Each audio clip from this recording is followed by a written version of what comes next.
ARPG time. I was gonna play TFT, but I was like, I'm mood.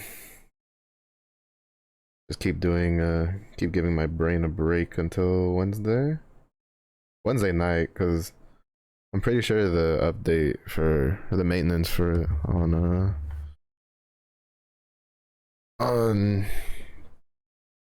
Wednesday is probably gonna be pretty long, so we're probably not gonna be able to play it during the day stream unless they like put out the patch like super early, but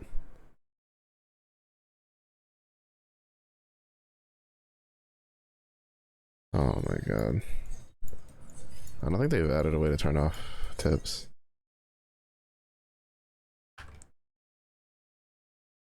What's good in you? Gracias por el agua.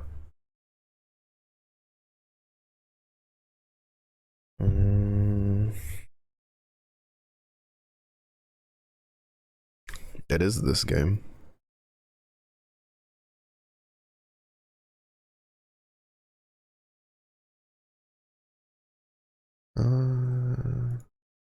Yeah, I don't think they've added a way to turn off like stupid tips shit. Yeah, shut up. This is like my 5th character I've made. To be honest, I do have like another character, like 2 other characters that I was having fun with, but I kind of wanted to start a new one.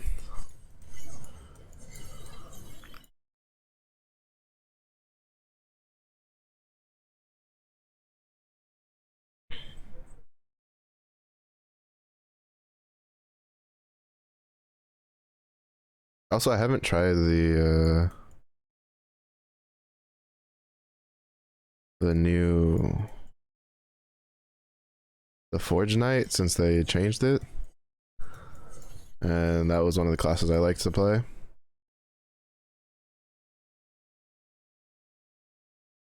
Well, it's because it's like early access still. Like it's a pretty complete game for early access, but there's a lot of like, you know, well, quality of life shit that you would normally expect in like another game. Like the tips are relatively new. The last time I played this game a lot, there was not a lot of there was like next to no tips. Like the game didn't tell you shit.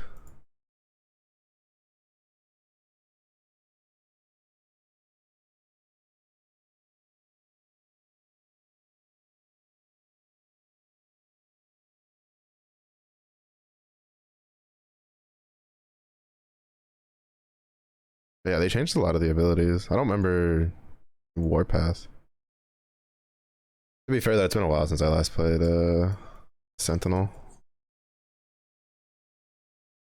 You spin me right round, baby, right round. The problem though is that like this game generally like does not really favor melee classes. Like at all. Even more so than usual. Like most of the boss fights like just have a bunch of really fucking annoying mechanics for melee. They redid some of them.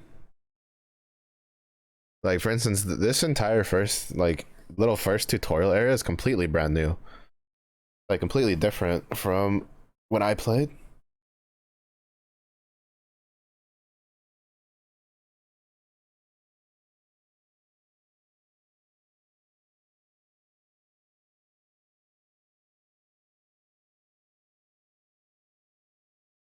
But it's something they did in their like most recent patch. But if you like ARPG games, I really do suggest like trying it out. Because it has a very interesting mechanic for the skills, which is this. Every X amount of levels, you get basically specialization nodes that you put in a skill, and each skill has its own skill tree. And it's really cool. We're gonna go Forge Guard, so that means Forge Strike is probably gonna be one of our main mana spenders. So we need to find a good like mana builder that we want. Or at least something that's not like super duper expensive to use.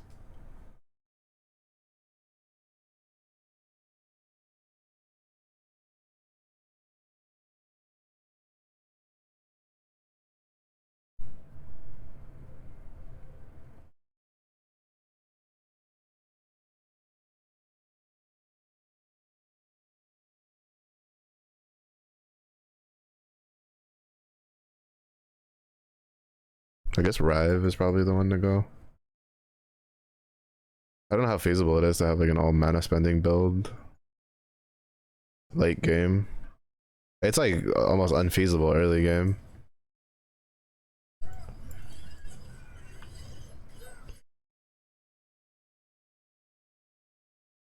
All right, the hammer throw is definitely new.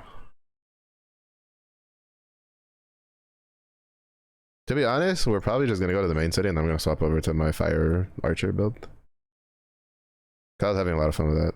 I just want to get this guy through the little mini tutorial thing. Because I've never actually made it to end game.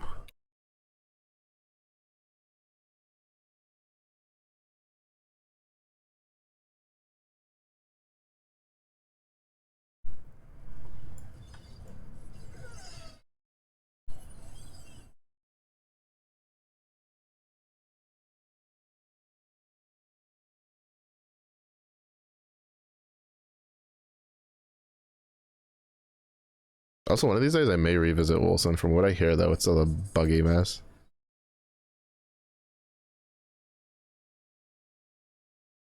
Which is unfortunate, because I think Wilson itself, like, had a pretty interesting foundation. It did have some stuff in it that I wasn't a big fan of. Like, I don't like the dodge mechanic in that game. Diablo definitely did a better job of it.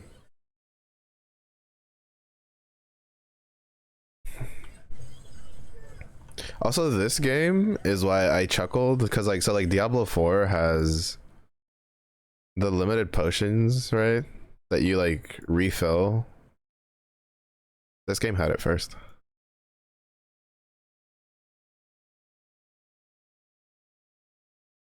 Because that's been a thing in this game since I bought it, and I bought this shit when it like fucking over a year ago. And then you get like, at least from what I've seen, the usage, or like the amount of potions you can carry is tied to your belt.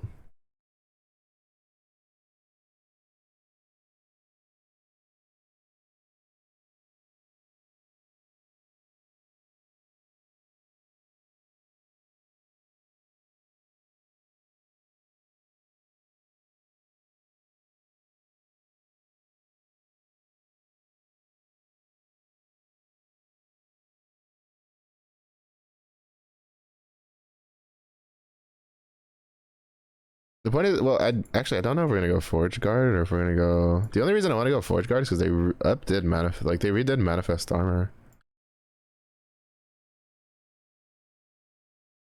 But I think everything else plays more or less the same. Because the reason I like playing Forge Strike is because you can, at least before, you could skill it or it would summon a shit ton of fucking weapons. Yeah, see, 25% chance to summon a sword. Yeah, and you can summon like different weapons. Yeah, you get like great axes and shit like that. It was kind of fun before, but I think I'm gonna go back to the fire archer. Also, this is a passive tree system. It's really good. You have like a passive tree that like you have your regular passive tree that's based off of your base class, so i.e. Sentinel, and then you have like 3 mastery passive trees. Which, why do they do Void Knight or Forge Guard? Because they're the 2 classes that have like all their abilities. Paladin's missing an ability.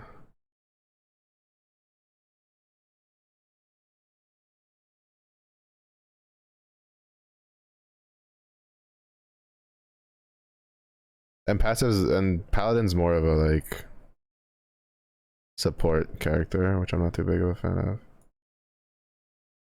Yeah, I'm gonna go and try to get my fire archer leveled up.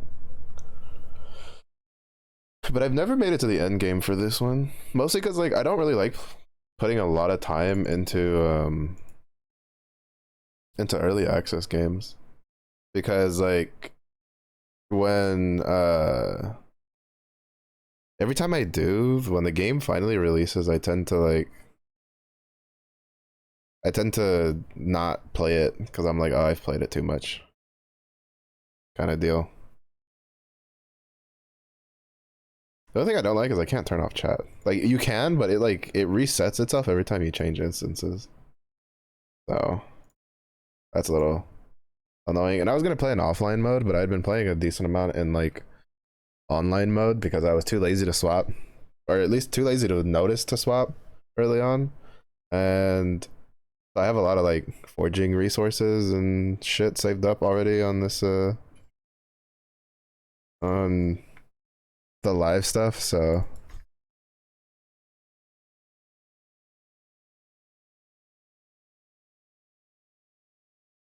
also not all the mastery classes are in the game yet, unfortunately. Like for instance, this class in specific like is missing, fuck, what button is it? This one. It's still missing the falconer class. The acolyte is still missing the warlock, and the mage is missing the rune master class masteries. So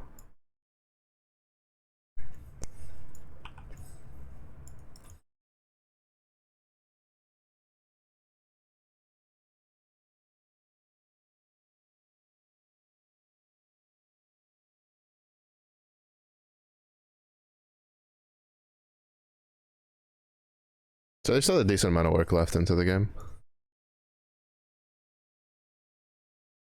I've heard the end game isn't too bad though.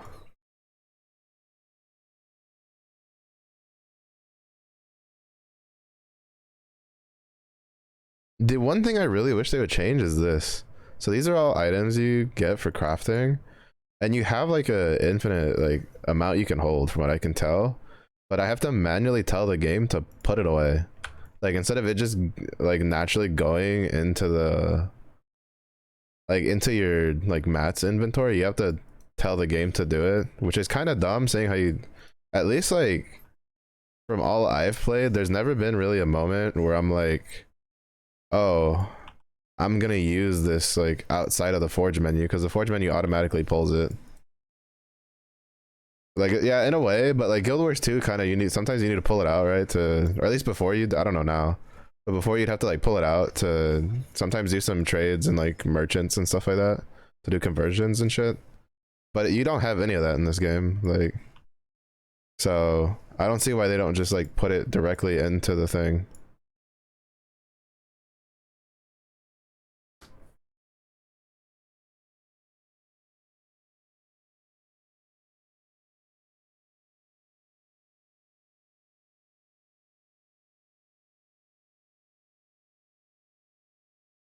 Cause like it'll fill up your inventory pretty quick. And like I don't carry a lot of stuff as someone who's a bit more experienced with like ARPGs.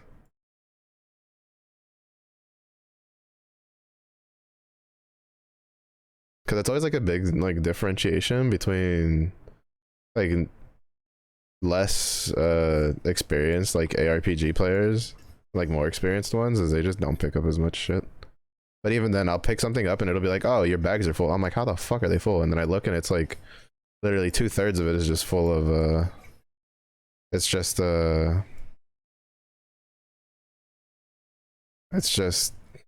crafting mats.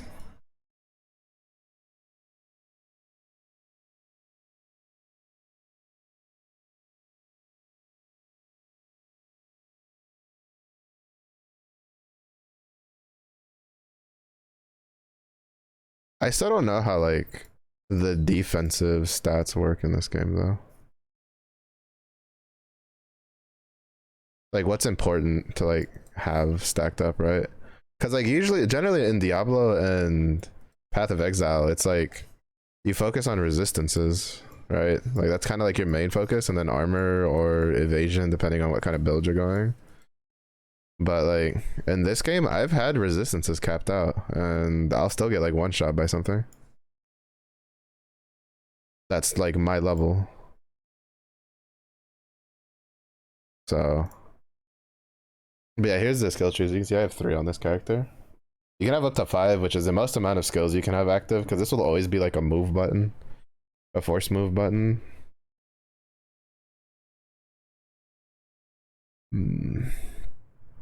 But like for instance, this skill by default deals lightning damage, and I have it altered to now it deals fire and ignite damage.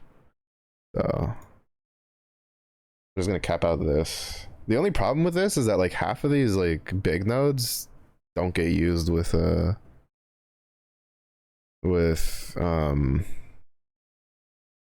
can't be used with this one, right? Like this one, no effect of detonating arrows damage is converted. Kind of annoying. Has no effect of detonating arrows converted to fire or cold. Like this is just a charge up one. This converts it to cold damage, so I can't use it because I have this one. And then this one adds a cooldown to it, so I don't want to use that. And then this one is if an enemy has an attached detonating arrow and gets hit again, it explodes the first arrow immediately. But that doesn't do shit for me because this one makes it where there's no arming time on it anymore. So there's not a lot of like stuff you can take, which just kind of feels bad, to be honest. Like I think these two should well actually not this one. This one kind of makes sense because it's another conversion one. But this one, I think it should just work with these two. Just make it fire, like convert it to like fire, lightning, or cold if you convert it. I don't see why like they went out of the way to make it where it can only work if it's lightning. Just makes it kind of boring. Also, there's kind of just an issue with this skill in general because I have a legendary weapon that makes it so you don't need, because you need a bow with this. I have a legendary dagger that makes it so you can use it without a bow, but the problem is that detonating arrow is literally a marksman only skill because these skills, the ones that have the star on them, like you get them from like choosing that mastery, which means you can only use these skills if they're if you go that mastery. And the mastery for this one is marksman, which all of your bonuses come from using a bow. But then they give you a dagger that lets you use detonating arrow with a dagger. And I'm like, ooh, like, I mean, there might be a build for it, but I'm like, why the fuck would I do that, right? Like, why would I go and go for an ascendancy, a mastery class that literally all the bonuses come from using a bow? And then like I'm gonna give all of that up just to use a dagger.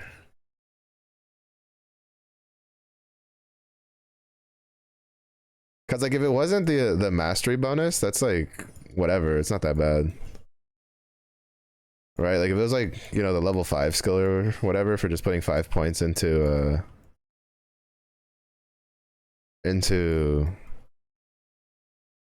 the skill like pretty easily, that's not that big of a deal. But since it's the mastery one, like there's nothing I can do about it because I'm giving up all my passive bonuses for it.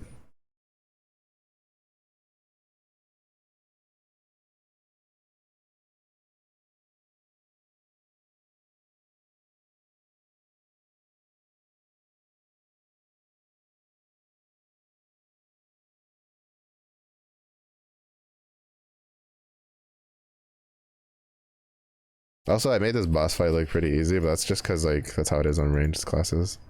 Actually a pain in the ass if you're in melee.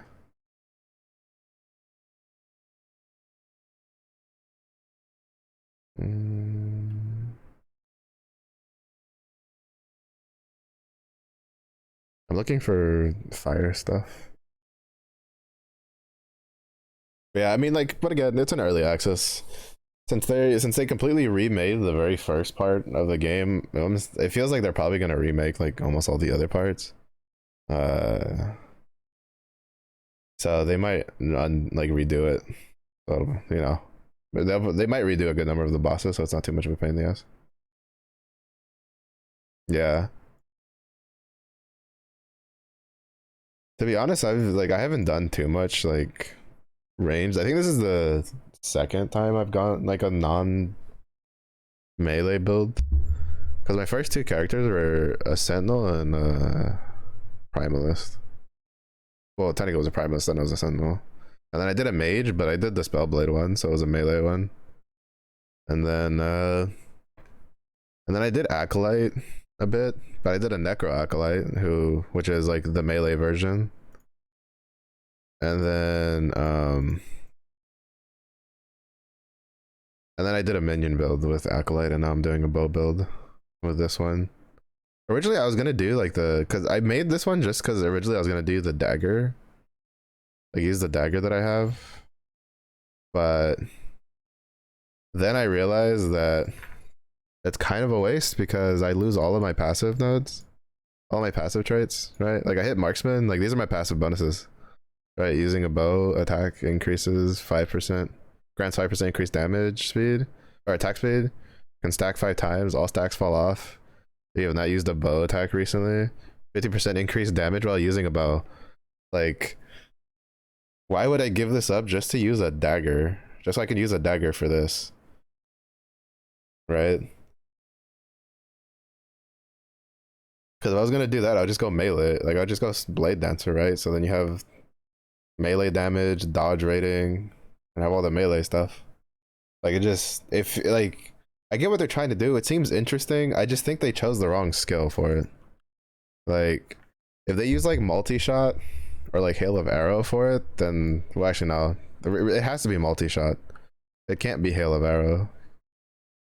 Because hail of arrows is like so this you see this big gap in the middle, there normally be a chain here, so like this chain, if you don't have the mastery you can't get this ability and you can't go past this chain, so you wouldn't be able to do hail of arrows. Like it would have to be multi-shot,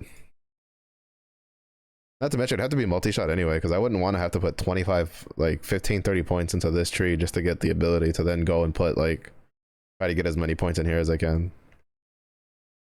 I don't know, it just seems weird because I don't think the dagger does enough for the buffing. This is a dagger. I mean, it gives it +3 as a skill level, so that's kind of big. And reduces the mana cost.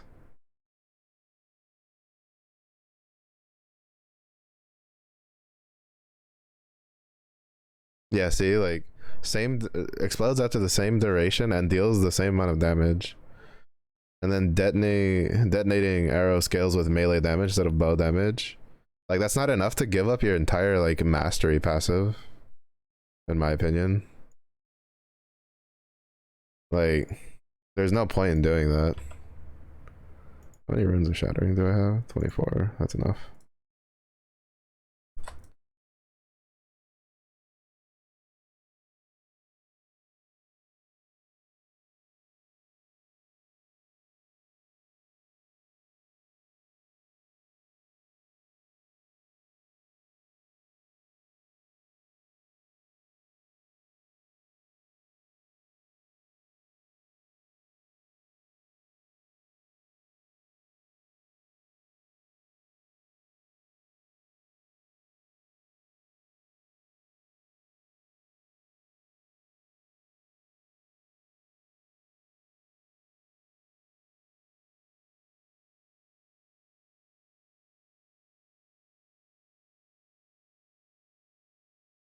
But yeah. I don't know. We'll see, I guess. I'm kind of digging the build so far, though. It's not bad. When we put like 30 points into there, we'll swap multi-shot for Rain of Arrow because we can convert Rain of Arrow to fire. Have a full fire build.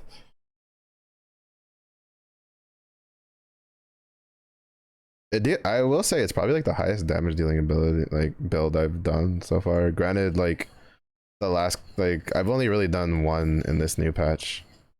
I might do another Warbearer. Another Werebear like attempt, like do like a lightning Werebear build. I did a cold one before and it didn't work out too well. I don't know if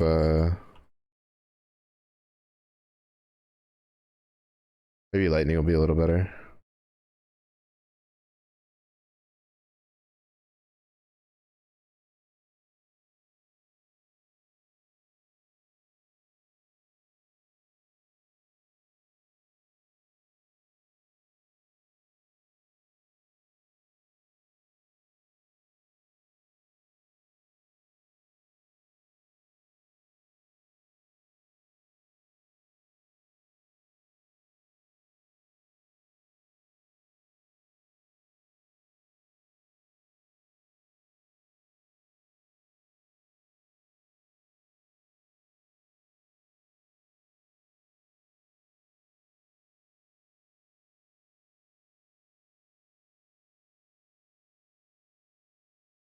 I missed.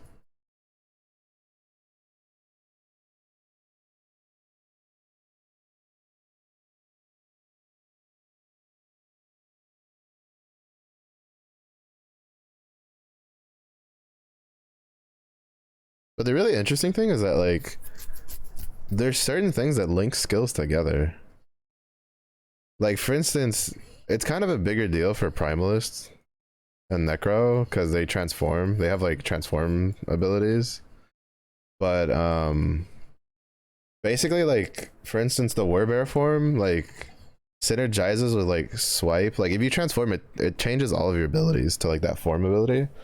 So and they thought of a really cool way because you know you have the skill trees, right? So it kind of just be like, well shit, what's the point of having 5 skill tree slots if the warbear comes with its own like entire different like row of skills that like what's the point then?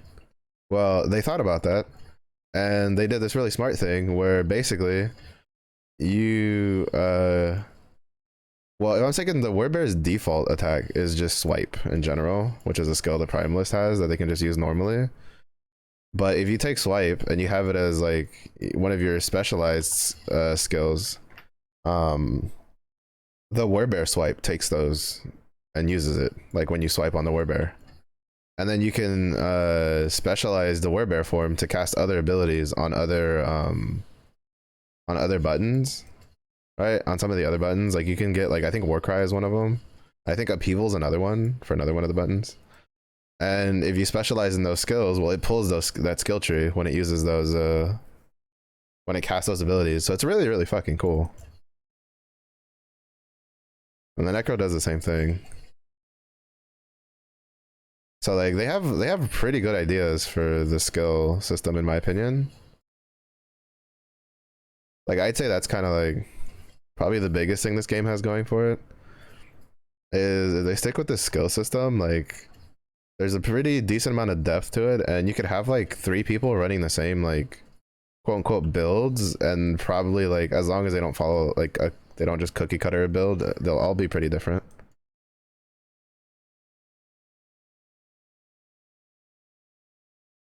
But I know that if this game gets any more popular, it's just gonna be the same shit of like what kind of depends on the balancing. Like PoEs, like the reason like a lot of times like most people follow guides, myself included, in PoE is that like the game itself like does not really do a good job in my opinion to promote trying shit out. Like when it comes to like the passive skill trees, because one, it's kind of hard to tell like how things will interact because the tooltip itself isn't very like clear cut. But two, there's it's like if you make a mistake on the skill tree, like that's like if you kind of break a skill tree, it's really hard to farm up the materials you need, like the orbs of regret, to like redo that skill tree because it's like fuck what, like 100 something points or some shit. Now generally the amount of points you would need probably won't be 100 because there's probably like some decent changes you can do. But you still need probably like 30 to 40 or some shit to like fix a mistake, and that's not including if you want to like fix the like you want to change your ascendancy because I think that takes like 5 respec points for one. So and you get like 8. That's like 40 points just to like redo your whole ascendancy if you want to swap to something else. So it's not easy. It's not like Diablo where you just spend a bit of money and then or you spend some gold, right? And then you can just like respec your tree, stuff like that. Like it takes a which I mean, I don't know how expensive it is at end game. I don't know. I haven't seen any complaints about it, so I guess it's not that expensive. But then again, it's still kind of fresh, so people don't have like, most people are probably just leveling a character and then once they get to a certain point, they just start a new character. Generally, you won't see complaints about like respecing until things are much more like basically till the people that are going to be grinding the shit out of Diablo are the people that are going to be there. So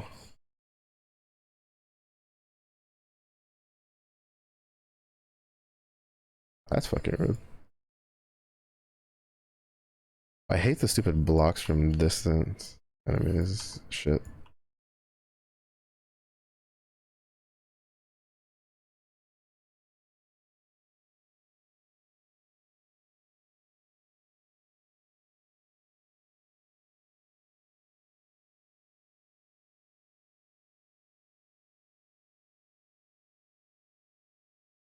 But in this game, it's a little easier. You spend gold to respec your passive, and it's not, at least so far from what I've seen, it's not that expensive. I've respec my passive tree. I think on the Acolyte one, I literally respec everything on like the mastery. Like I had to, because the point is to respec here, like anything here, I have to empty all these points out here because you can't put points into here until you have like 20 points in this tree, right? So when I respec, I had to completely empty out my mastery tree and then go in here and then like I had like respec like half of this tree, and then I put all the points back in, and it wasn't all that expensive. The worst part really is here, is if you want to like respec these, because you don't get the points back, basically. Like if I like any points above 4 points, and like basically I lose 6 points if I respec this ability. I'll lose 5 points here and 5 points here. Like if I go under 4 points, it'll give me the points back, because that's the minimum level. But it's still pretty far down when you consider like how high my abilities are leveled right now. Especially considering my detonating shot is like my second most recent ability. I just got it at level 16? I forget when I hit the mastery. So like, you know, not even getting half of that back from just respecing is kind of annoying. Same thing with like despecializing, because like there's a couple of things, you know, there's a couple of abilities like that you're just gonna use it to while you're leveling, because you're just, you know, you may as well, because they're just there. It's just there. So you have like a respec point, so you may as well use it, or a specialization spot, so you may as well use it for some extra damage. But the problem is that like when you despecialize to change the ability later, like you don't get all those points back, which I guess in that sense it doesn't. It's like that sense it makes a little bit more sense to me than me trying to respec it and not getting those points back. That one I'm not a big fan of, because like I feel like if I'm not changing the ability, then you know I should keep those points, because like I earned those points on that while using that ability. But that's not how it works, so a little unfortunate.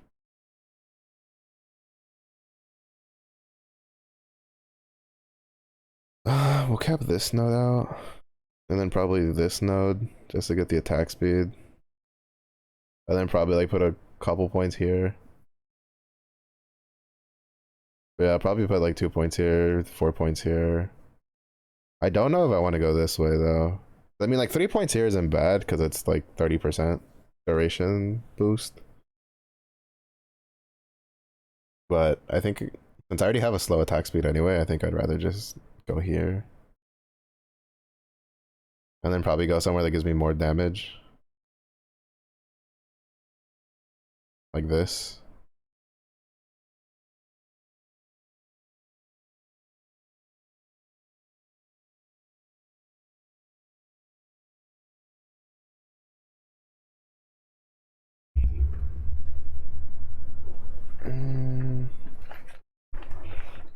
The shield thing is kind of interesting. Use the ballista to block attacks. Yeah, I don't know if we'll do this for the full 4 hours. I might end up going and playing some PvE. It's just I wanted to try to get this character leveled up. Because this is kind of what I did on the weekend, was I made this character and I just started playing him.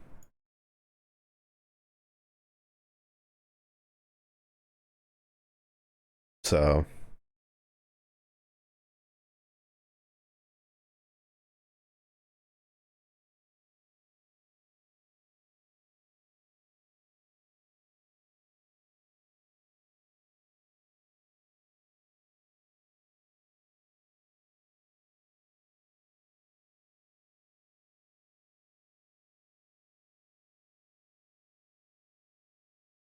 and this is where one of my favorite mechanics in the game pop up.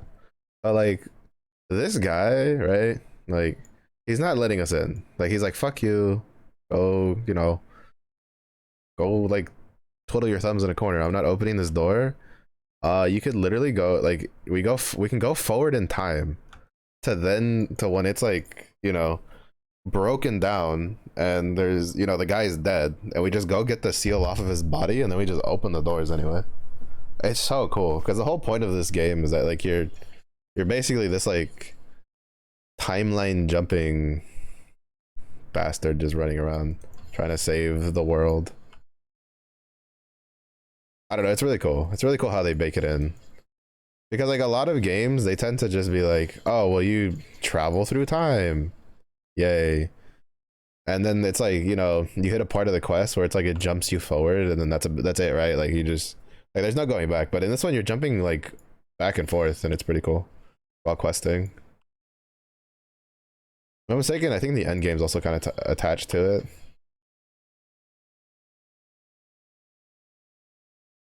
I just always thought that was like pretty neat, like how they baked it in.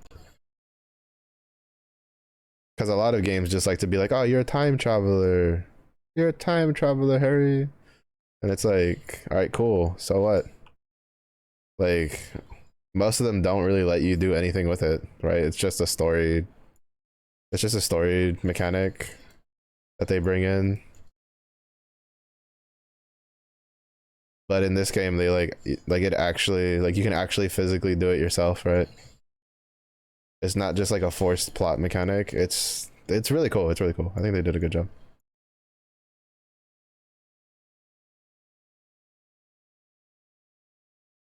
Like I kind of agree where what is it? I was watching Zizarin's video for Diablo 4, and he was talking about how he was kind of disappointed that you couldn't choose to side with like Lilith. And like I have to agree with him on that. Like I think we're kind of like past the time of forced player choices, right? Like I think developers really need to, when they make a game, need to start like allowing a bit more player freedom. Like I think they completely missed an opportunity there for it. Cause like I don't personally care like when like who the sides are, right? But like especially the fact that there's PvP in Diablo 4, like not having some sort of factions that like players can choose to join, like I feel like was such a huge thing, like a huge issue, because like it doesn't necessarily have to be a PvP only thing, right? So like in a decent example is it going to be something as simple as the so like if you've ever played For Honor, it has this, so like For Honor is a PvP only game, well ish, it has a PvE but it's really short, like it has a story mode but it's not like that super long. But um when you do the PvP thing, you gain this like currency, these like soldiers, the supplies that you can like put onto war fronts and stuff like that. And they could have just as easily added some sort of like small faction thing to the game, and then players could, you know, while they're out grinding, like they don't have to like actively grind for it, right? It's like while they're playing the game, they can like, you know, get resources and stuff and give it to their faction on a PvE side of things, and they could just tie it to like the PvP side if they wanted to. Like, oh hey, like, I mean, I don't necessarily think they should because that's a bad idea, but you know, they could have done some interesting like extra mechanics into it. I feel. Granted, that could also just be like a league mechanic if they want to do it. I'm kind of curious how the leagues are gonna work for Diablo 4, because like leagues for Diablo 3 were always kind of like heavily criticized because they were always really boring and not very like imaginative, which also caused like slight problems because, you know, obviously if you're going to compare games, you're going to compare to something else on the market, and if you compare Diablo 3 leagues to Path of Exile leagues, Path of Exile leagues were amazing in comparison, right? Now obviously in Path of Exile itself it had leagues that weren't like all that great, but that's when you like compare the PoE leagues to themselves, right? If you compared them to fucking to like the Diablo leagues, it was like fucking Picasso, right? You're like comparing Picasso to like a kindergarten's drawing. And that's also because they kind of gave up on Diablo 3 really, really early in comparison. But I'm kind of hoping that Diablo 4 leagues like, well, like I'm hoping, and they kind of have to. Like, if Diablo 4 leagues aren't like at least bringing in the sort of league mechanics to be on par with Path of Exile, like they're probably not gonna do too well because you have a game that costs $70 to play, and its league mechanics aren't as like. Oh, also has a cash shop, also has a battle pass on top of costing $70, but then doesn't have league mechanics that are as like game altering as like a free to play game, right? Like that's gonna draw a fuck ton of criticism. So I'm hoping for it specifically because like it'll lead to competition, and healthy competition is good for the market. Um, but that, and then just having more games to play is fun. But knowing Blizzard, like I don't really have my hopes up too much. Knowing Blizzard, the first like couple leagues are probably gonna be like they might be something of that level, but I don't know if the other ones will be that. But we'll see. They need to do something because like I had a feeling they were kind of trying to aim for it, but with the fact that they're ramping up a lot of the trailers for Path of Exile 2, which I still forgot to go on YouTube to see if they put a new trailer out today. With the way those like the game is looking with the teasers, like Path of Exile 2 is gonna be pretty. It's gonna be pretty big for the RPG community. Like it's gonna be something a lot of people like. It's gonna bring a lot of people in. I mean, shit. What is it? I think the last two league mechanics like broke records for PoE for like most amount of like concurrent users for the longest amount of time, right? So I think part of that was also due to hype for like Diablo 4, to be honest. Like I think a lot of people were kind of using it as a way to like just hold over till Diablo 4, because that's kind of natural. Uh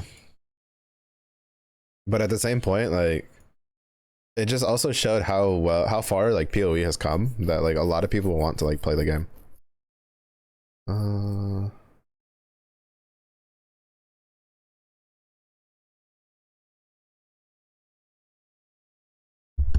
Okay, I want to put 3 points in this, and then I want to put a couple points in that just for more damage for Burning Dagger. Actually, I think we'll just go for more damage, period.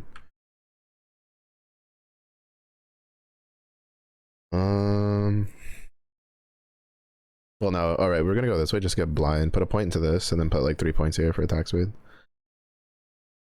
and then put like points into incinerate, and then crit. Or probably mostly just incinerate.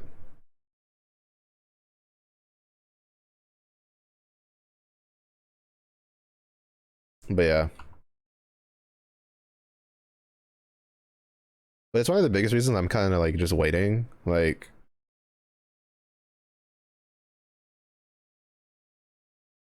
because like at the end of the day, Diablo is like, as much as they're trying to like make it seem a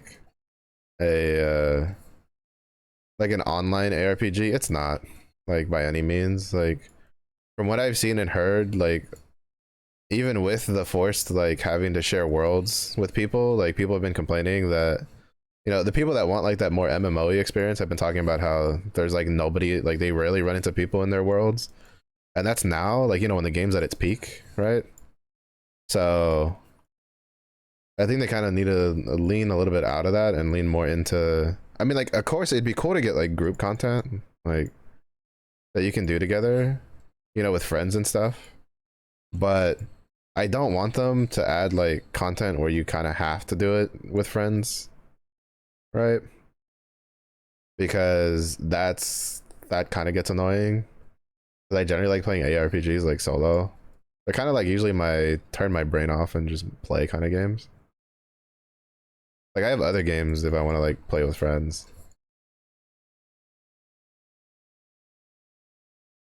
But I mean, it would be cool. I would say that's probably one of the biggest issues with Path of Exile, is that you can't really play it with people outside of like specific circumstances, right? Like, if someone's doing a magic find build, that's like, you have to play that in a group if you want to get like some decent loot on higher maps. because somebody else has to be doing the damage to bring it down close enough for them to kill the mob and shit like that. But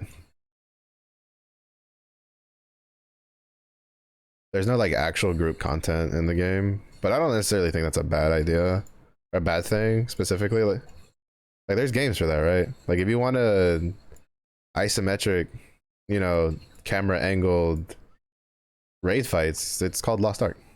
It's there. It exists. It's a pretty good game. If you have like friends to play with, it's pretty good. Like there's no need to force a game like Diablo or Path of Exile to have that sort of content. Now, obviously, of course, it'd be good to have something you could do in Diablo 4 and Path of Exile to play with friends that feels like meaningful. But at the same point, like, you know, different games fulfill different like niches of the market. So I don't necessarily think it's a good idea to force something in a game that doesn't really feel like it fits, right? So, but yeah, that's kind of just. I mostly say that just because I've seen a lot of games do that over the years, like for sequels and stuff, and it rarely ever pans out. Like generally, when you're kind of known for like if you're making a game in a certain genre and it's kind of just the way it's gonna go, that's how it's gonna be. Like it'd be really weird to make a something and call it like an MMO or like an MMO, like you know, a massively multiplayer online game, and then it's like all single player content, right? Like you never have to group up with a person, like people or anything at all. It's like, then why'd you name it a MMO? Why not just, you know, be like, oh, it's a action game with co-op or some shit like that, right? And the opposite's also true, right? Like if you're gonna make a ARPG, ARPGs are generally like, you know, you might play with friends, but for the most part, like even in D2, I did a lot of shit like alone. Granted, you had like specific runs and shit that was obviously a lot better to do in a group, but there's plenty of shit that you would do solo too. And it's just like, that's kind of just the way ARPGs are. Now, is that necessarily the best thing? Debatable. Like, honestly, pretty debatable. Like, should a company never try to do that? No, I wouldn't say they should, like, that should be the case. Like, because innovation is how you make new things and how you make new standards. But on the same deal, it's like, can you is forcing it like a good idea? No, it's not, like at all. Like not even close. Because if you try to force it, it's not gonna work. Like it needs to feel like natural in a way for games. Like for instance, I tried the world boss a couple times in the D4 beta. Couldn't say I was really a fan all that much, personally. Uh at least of the one I did, like the one that was available, right? Like the fight kind of felt like a pain in the ass. The amount of times that like, I mean, part of it's also just hitbox, like hitbox tightening up. But like the amount of times I had like a hitbox that like I was trying to move my character outside of getting like, outside of an attack, right? And I get clipped by a maneuver anyway, like more times than I care to count. Like I died so many times because of that to that boss. And I was just like, is whatever. Like it's just I don't know, like I wasn't feeling it. I feel like it was a little forced. The dungeons didn't feel too terrible. At least the early ones, like obviously super repetitive, not much like variation. But that's kind of just how it goes for ARPGs. It's not like I can say the mapping in Path of Exile feels anything super crazy, right? Like once you start doing the same maps over and over again, it's basically the same shit. You're just grinding for loot. It's just the main annoyance with Path of Exile was that I couldn't get any of the uniques I needed for any of the builds to make them like do better and go farther. And I don't generally like trading. Like I said, I usually play like solo. Like if I have a friend and they're like, well, I don't need this item, and I'm like, well, I could use it. Is there anything I have that you could use? Like, you know, that kind of deal. Or they're just like, here, just take it. like that kind of thing, right? There we go. Flaming. Oh wait, does flaming just change depending on if you put it on a bow or a sword? I think it does. Anyway, I think I'm gonna craft this. This bow should deal a little bit more damage.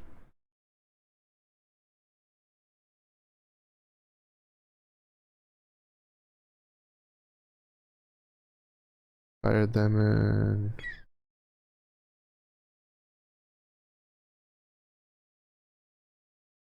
Wait, do I not have? Oh no, I only have bow cold damage.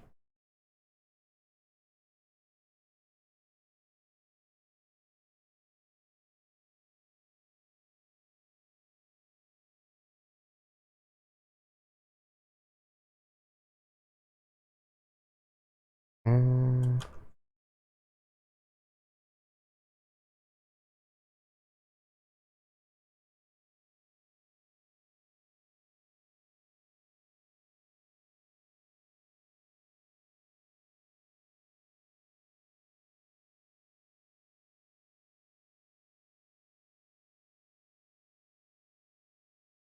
where's that bow I picked up?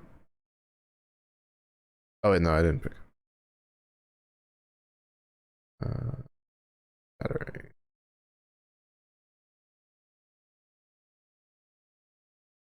Okay, so I do need to look out for.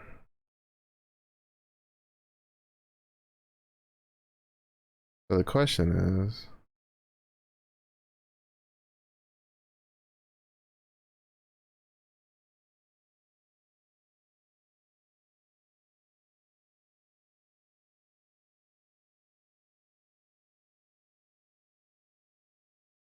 I guess it won't show it to me because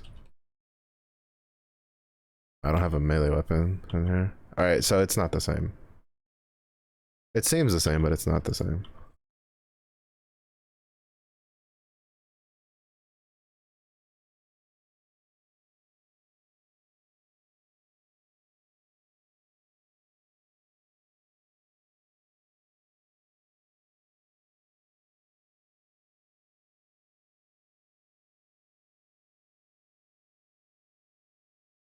Also, I'm so glad they did the fucking crafting change. The crafting in this game was so fucking convoluted before they did the change. It doesn't feel as crazy now to like put shit together, but holy shit felt so fucking weird before because like there was like you could break an item like really easily and it made no sense like how you would break it or not.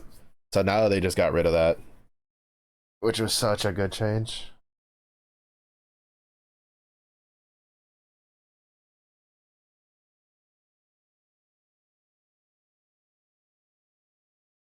Such a good change.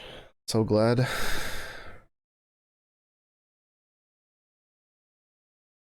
Dark Quiver kind of just seems interesting just because it buffs shit. And I don't really use multi-shot because I don't really need to. So I kind of gonna like put it on just to see how it feels. Take that off.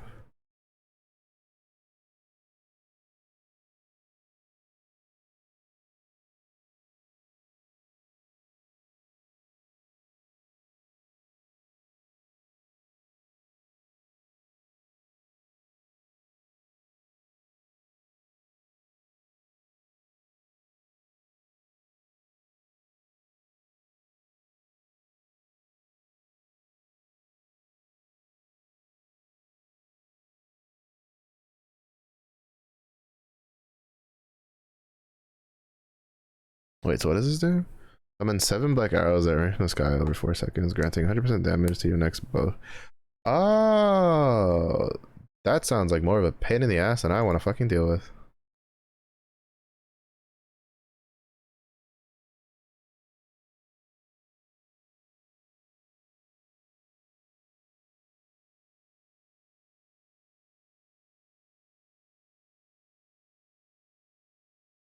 I don't really care about that.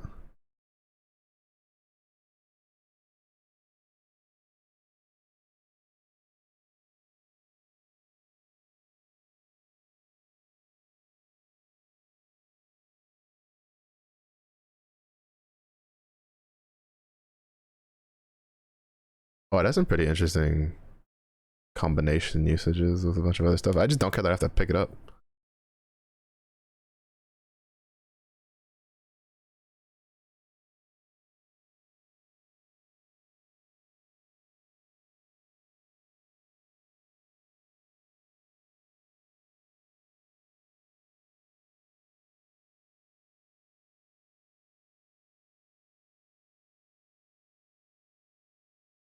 Mm,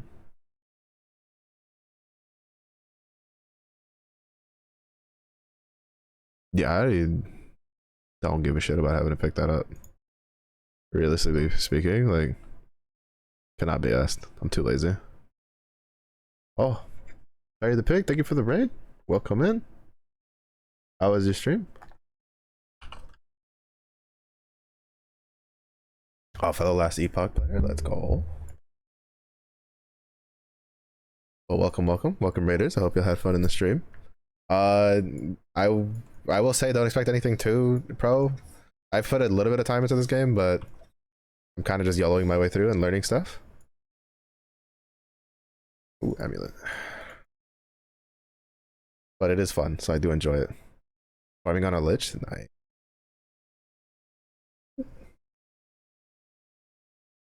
Yeah, I'm doing a marksman detonating arrow build, which the entire reason I even tried to pick it up was because I got the dagger that makes it so you can use detonating arrow with a dagger. But then when I realized that like it was the mastery skill for marksman, I was like, I don't want to give up my passives for using a dagger. So we're just gonna use it like normal. It's been pretty fun so far. It's like the first like fully dedicated like range build I've done. I always fit like some sort of melee ability into all the other ones I've done. Like I've done the mage, but I did like a spell blade.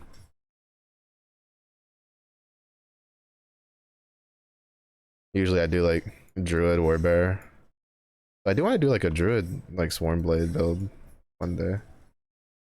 Actually, a druid spriggan build would also be pretty cool. Spriggan actually looks pretty fun.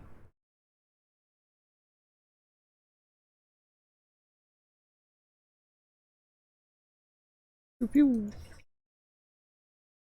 Mm. Only downside is I'm not getting very lucky getting like like adding fire attacks to like bow fire attack. Crafting drops. Oh, unfortunate.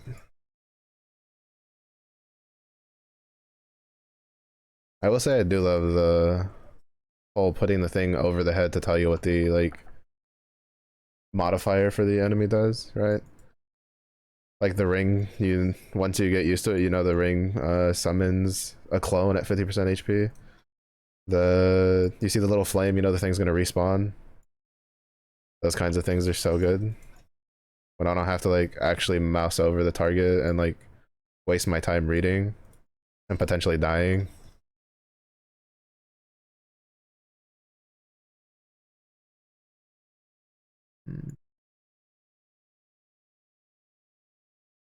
I think here.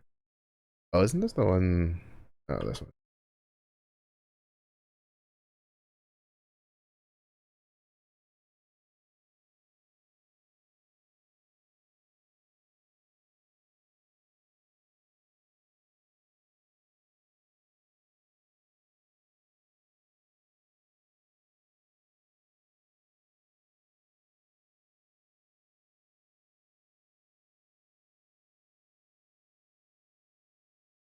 That was kind of rude.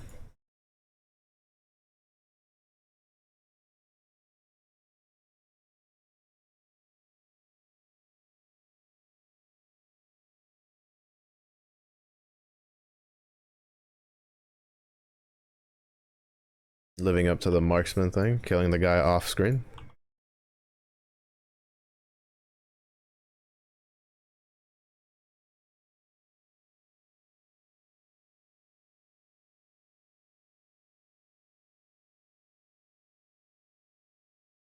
Yeah, I think I need to get the attack speed one for Cinder Strike.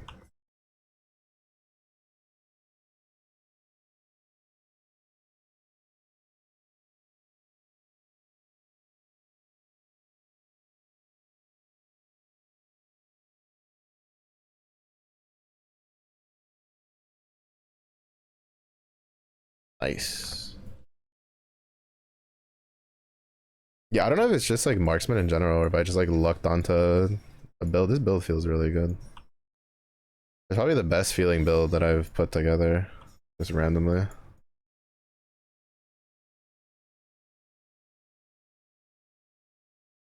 Granted, I don't think you can go very wrong with just grabbing a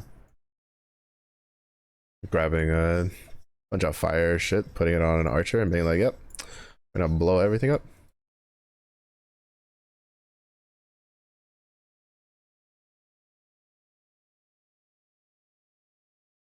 Uh, like this, like this. Wait, is it? Hmm.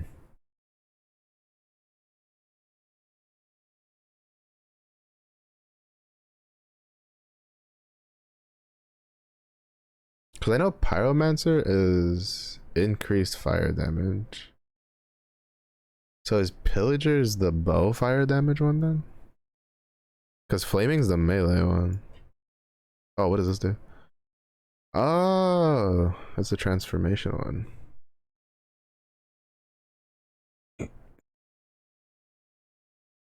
I remember that necklace because I used it once on an old Warbear build and it got me killed a lot.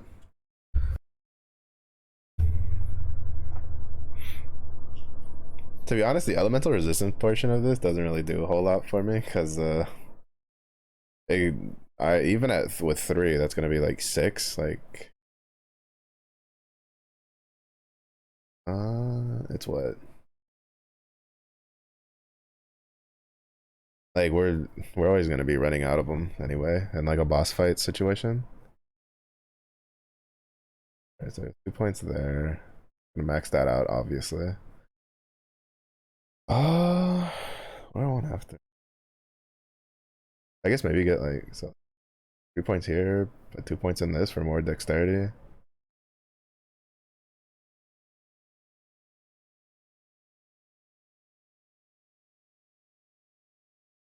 Oh, we have to put a point here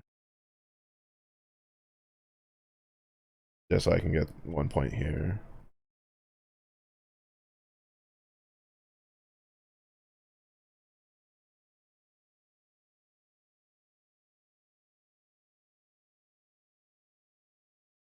Increase your bow attack speed. Second.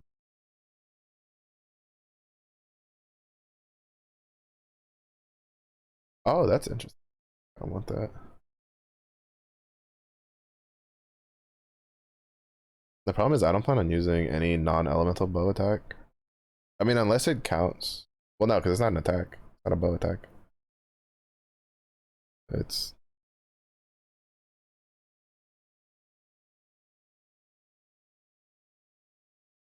a fire a buff, which we're gonna change anyway because meh. Yeah, I don't plan on using a non-elemental bow attack, so that's not gonna do much for us.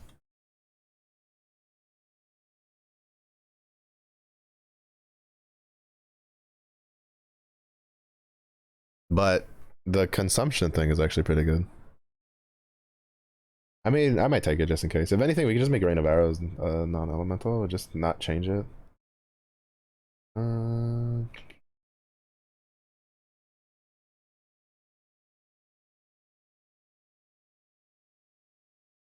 Axe of Silver Shroud. Oh, that's actually pretty good. All right, yeah, we're definitely going down this tree though. I think I might just grab like probably 3 points in this. So that'd be like what, 75%? And then like 2 points here for 20% attack speed. I mean, I might end up just capping this out. Well,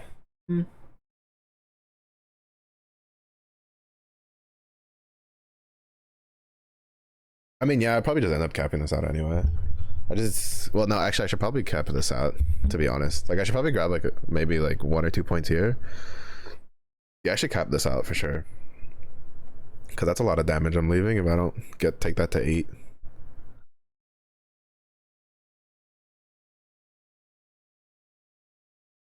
So we'll put 1 point, so 3 points here, then put 2 points here. That takes us to this tree, so we can just ignore it. So then put the last like 4 points to max that out. And then probably put like 1 point here, which then gets us here. So then we probably put like 2 points here, like probably like, yeah, 2 points here and then like 3 points here. Cause I think I like the attack speed more.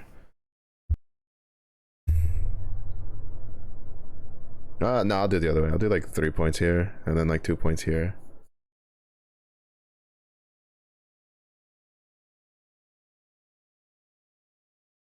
And then this one for sure probably put like 3 points in that just to get it.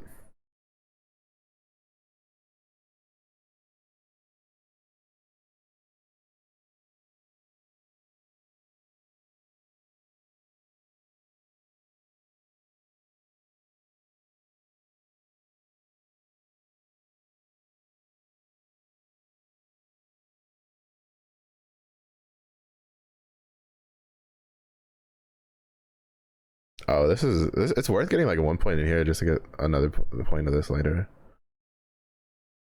Since at least like I do plan on using like 2 of these abilities.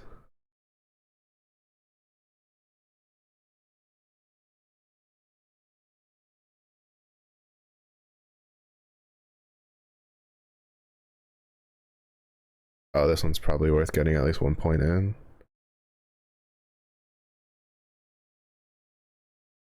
Yeah, 1 point here, 1 point here.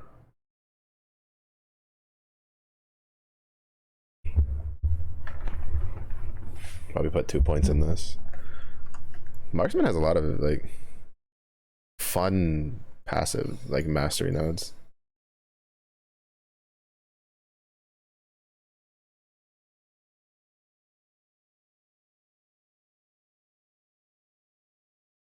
Or at least like stuff that like seems to go together really well.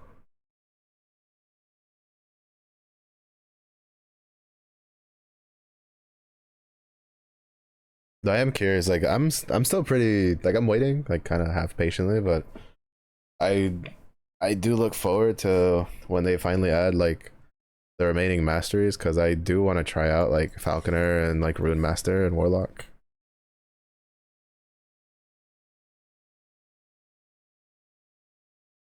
Because those seem like they'll be pretty fun.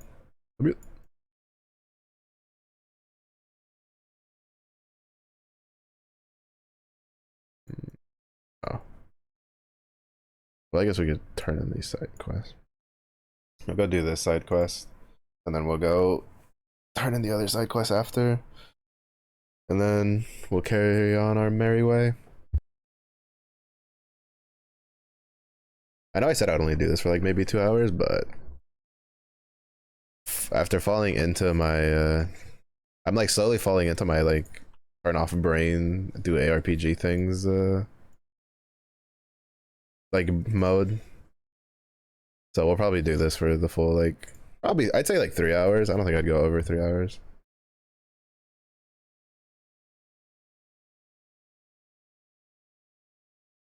Mm, get more damage on that.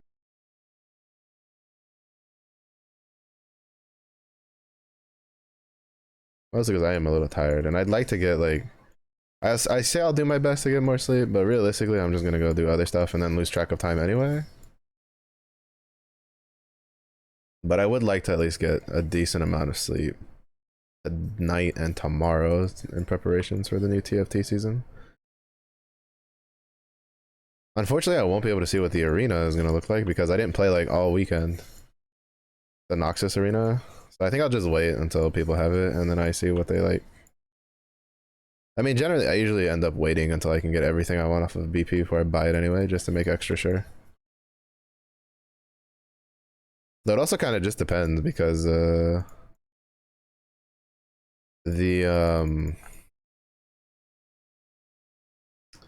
whatchamacallit, the fact that you can get like maps, like arenas and booms off of the new Gacha Treasure Realm thing, like pretty chilling. Even though I do like the Void Gate boom. Ace Vi, welcome in. Hello, hello.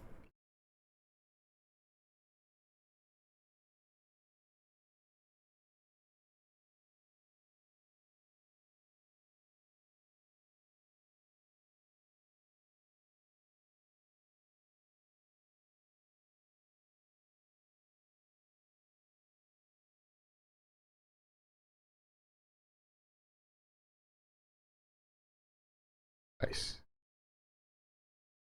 Good old stun chance shrine at the end.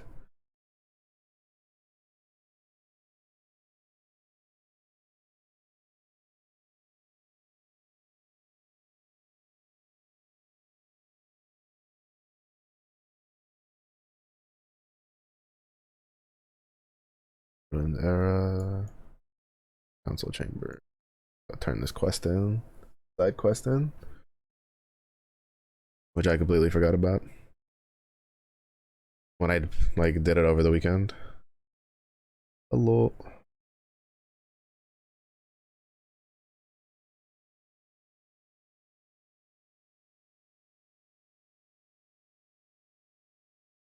Goodbye. Alright. Where's the side?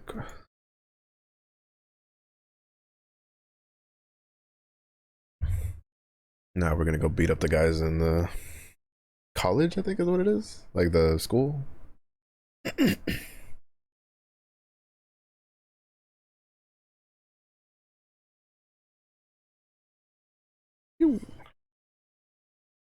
don't know, there's just something satisfying about shooting a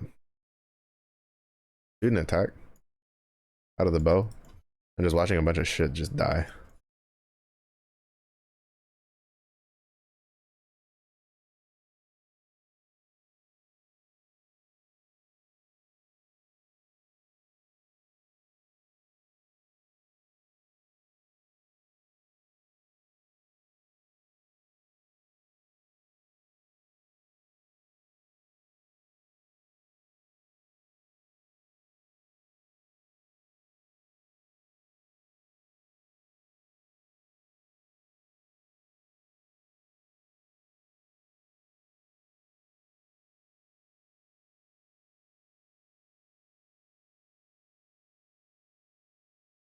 I'd appreciate it if you guys stop trying to murder me. Okay, so it is what I thought it was. The pillager is the bow damage one then.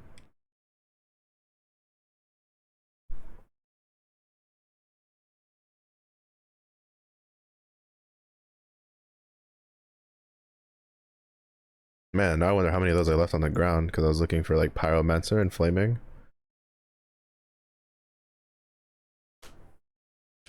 See, that's one where it's just like that's one of those cases where they make a name for like an affix, right? And you're just like, I don't like, I don't know what that is.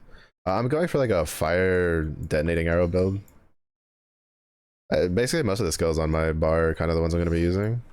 From what I can see, the only big one that's going to get changed is the dark quiver for like rain of arrows.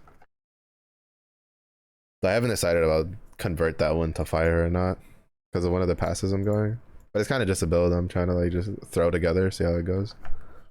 It seems to be doing pretty good so far. Ooh. Don't appreciate you kind of just running down at a, you know, run down the stairs at me and just do a big ass AoE.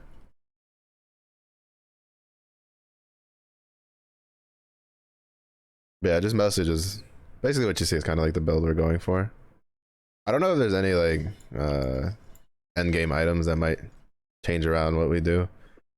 I've never actually gotten to the end game in this one. Like I haven't done any of the map stuff at the end or anything like that. I haven't even done the dungeons before, so kind of hoping to probably get to that at some point. I don't know when that'll be, because I'm just playing this to take a break from what I normally play, which is like TFT. Just to give my brain a break in preparation for the new season.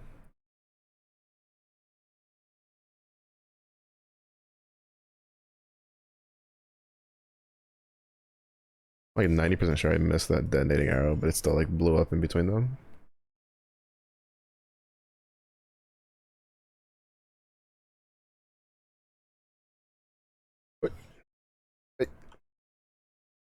Calm down. Take it easy. There we go.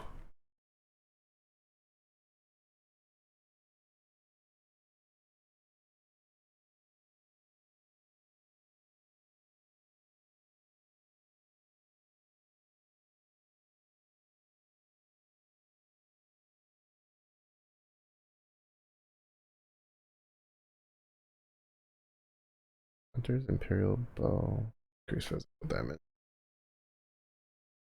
Hello.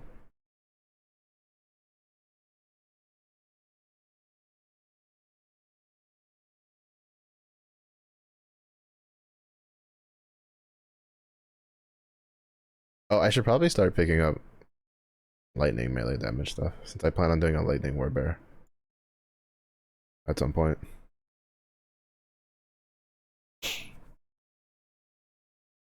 Kind of, but that's like, I mean, I could also just grab the stuff whenever I actually make the when I actually make the character, right? Just have him farm his own stuff.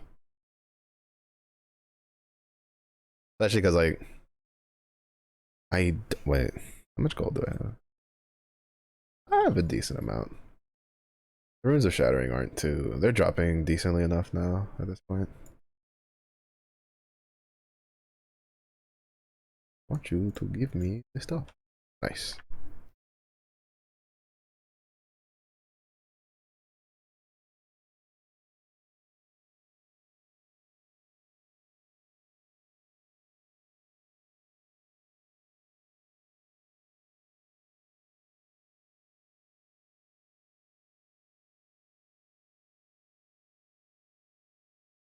I do like how choosing a mastery doesn't like completely lock you out of the other masteries, right? So you can still kind of like pick and choose from them. Just I don't think the I'd have to look. I haven't actually seen, but I don't think the blade has anything like pretty.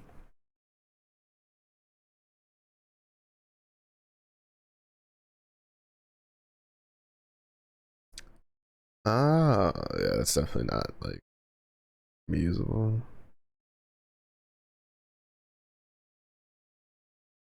So the point is, you need a dual wield for this. Yeah, this doesn't really like, at least for marksman, like these, like I think like if you go blade dancer, you could grab here because the dodge rating debuff is pretty good. So that way, you know, they won't dodge your attacks, makes it easier to hit them. But they're definitely, I don't think there's much. I mean, I guess you could take this, no, not that, this for like the glancing blow and dexterity per point, but I think Falconer might be the kind of like tie in the middle kind of deal, right? Like Falconer might end up being the mastery where you kind of like dip points into to get some useful stuff for both trees.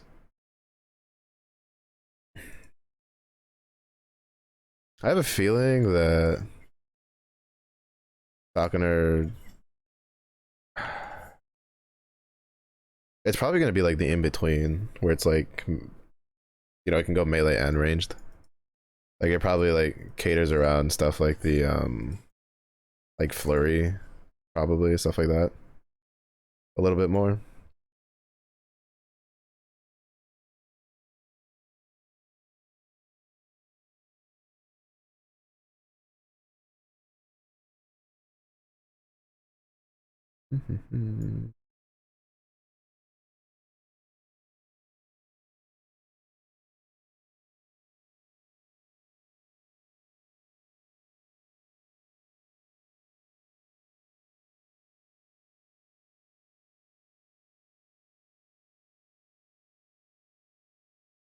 I love when my little dagger just randomly shoots off in a random direction that has like no enemies.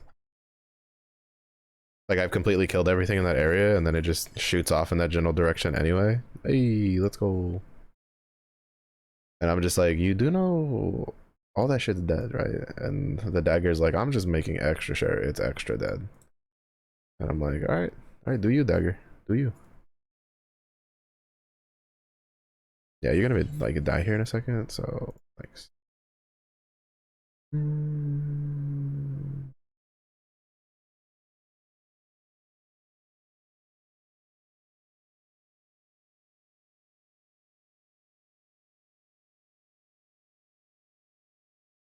Actually, no, that one has a lot of them.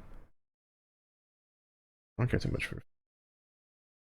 My Forge Guard can farm his own flaming stuff.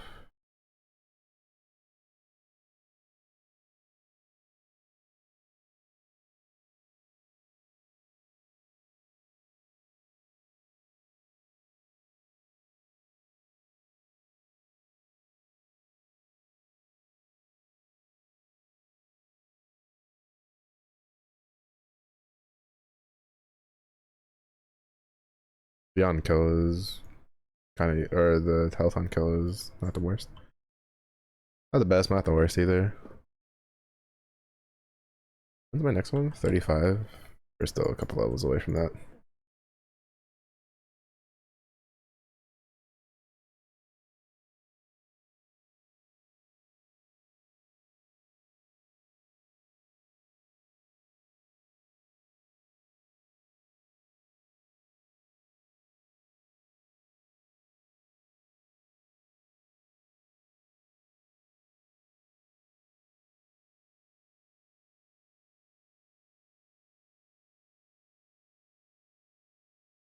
I should probably get the ballista shield.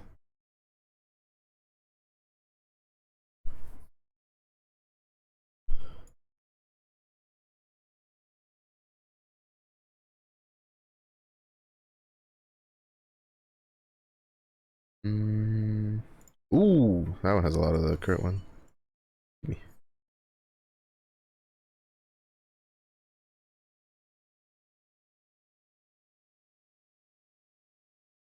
That was 96%. A shit ton of the shards.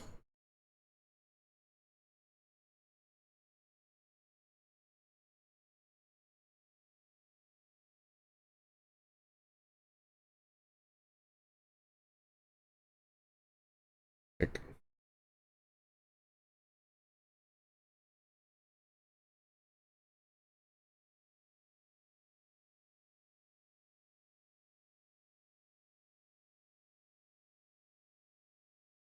wait, what's the Saboteur one?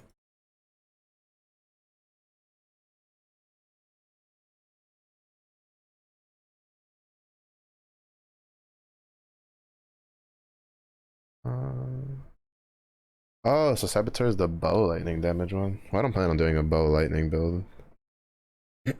Maybe if like whenever Falconer comes out, if like you can do like a lightning build with that, maybe.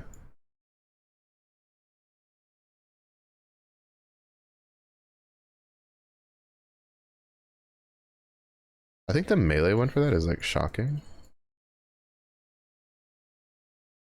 Because Conduit's the just lightning damage bonus one.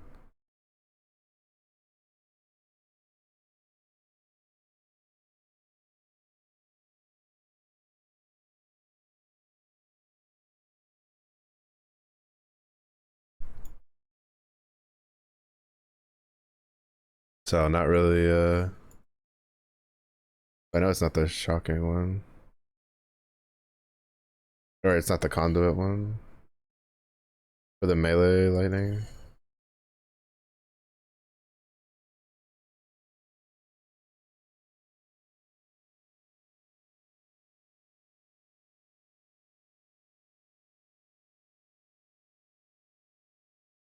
It's about time to make a new bow though. I think the next time I get a Imperial like villager bow, I'll probably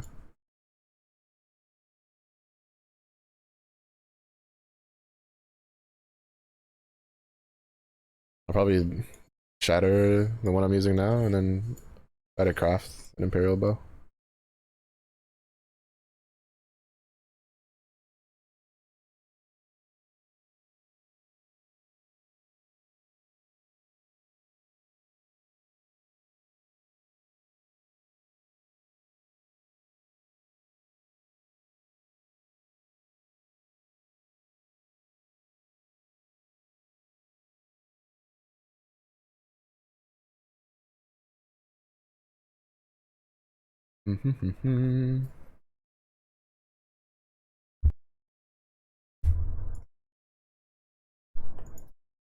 Mm. Right, I was gonna put 2 points in that. Well, technically, I was gonna put 6 points in that because I don't think there's much else that I want after that.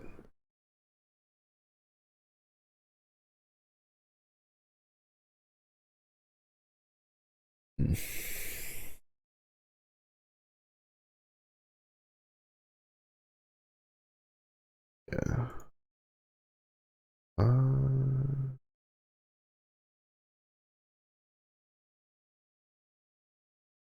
Create new filter.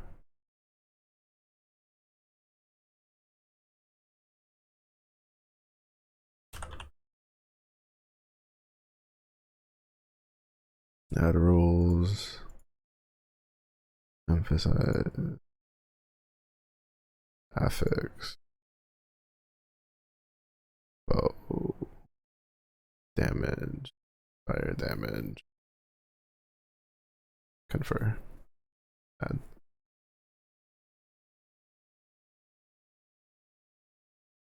Since I don't know defensive wise, like what I don't want it to like hide stuff. So I just wanted to emphasize when there's like a pillager or a ranger stuff on the ground.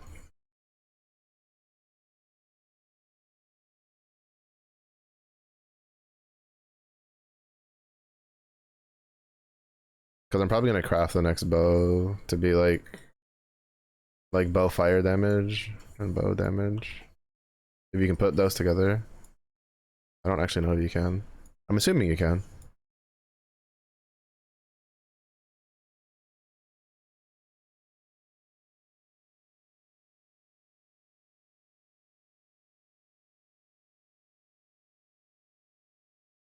I do like how like there's like a built-in loot filter.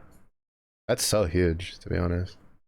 And it's very customizable. I mean, like you kind of have to put a little bit of time into it to kind of like get exactly what you want. So you can also just import it, but as someone who, at least like in ARPGs, I tend to like well, actually in general, like in most games I play, I like to kind of like at least like learn and do most things myself. Like it's kind of nice because I don't generally mind seeing like a shit ton of like names pop out. If anything, one of the things I don't like about loot filter is sometimes you can like for instance in Path of Exile, like the amount of times like because I have just a generic loot filter that just hides like bad items, and I don't know how many times I've done like yellow maps, and I think I've even done like one or two red maps where just I kill the boss and like two things drop, and then you open like you do the loot filter override button, and then you see a bunch of shit on the ground that the loot filter's like, bro, none of that is useful, and it's like, ugh. So like I don't necessarily mind like not hiding the useless stuff as long as it can like properly emphasize the stuff I need.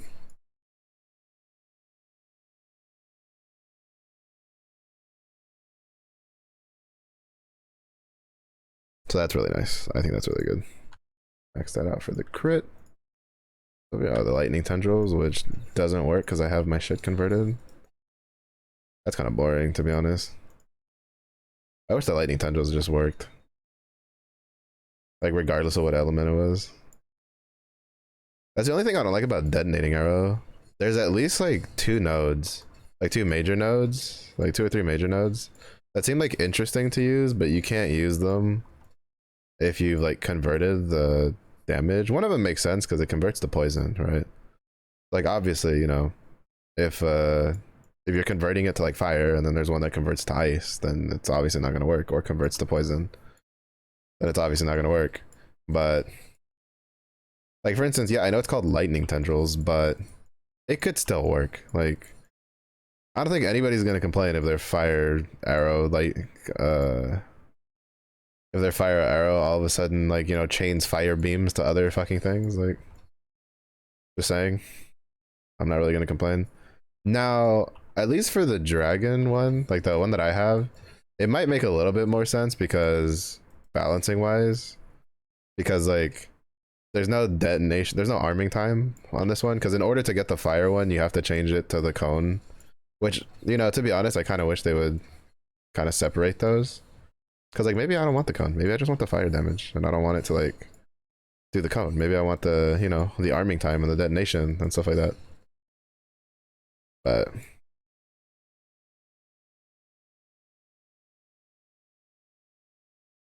I had a feeling there was one of these.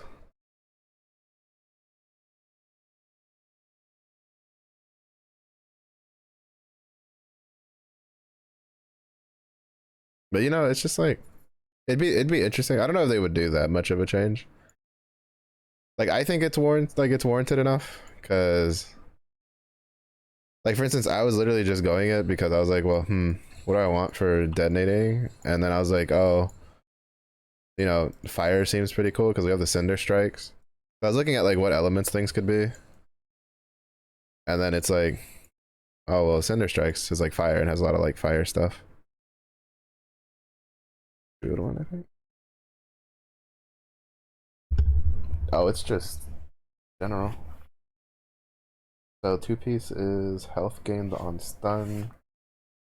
3 piece is, I mean, it's basically primalist druid. What does the helmet look like though?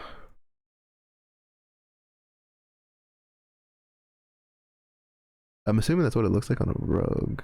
Actually, it doesn't look too bad.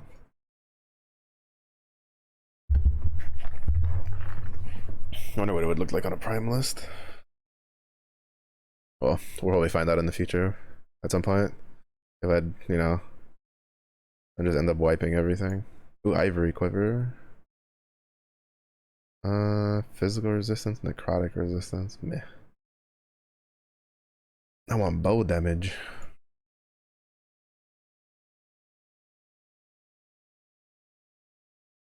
Resistances are for armor.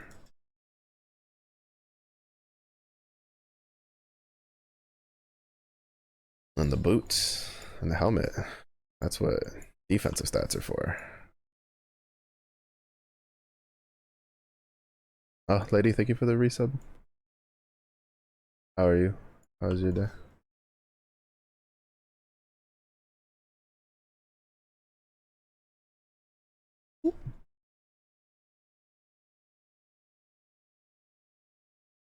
Oh wait, I forgot that I just entered a side area for like shits and giggles. I don't even know why I'm here.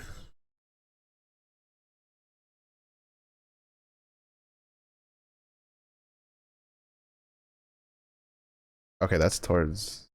Alright, we're just gonna leave. Continue on our merry way. Mine? Oh, it's pretty good. Had dinner, took the trash out. Oh, we're doing some ARPG.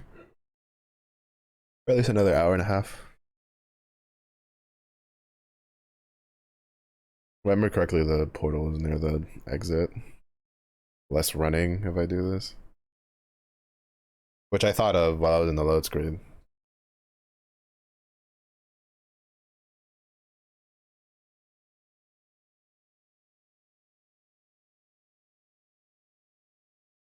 It was just some Instafa and some wings. Nothing fancy.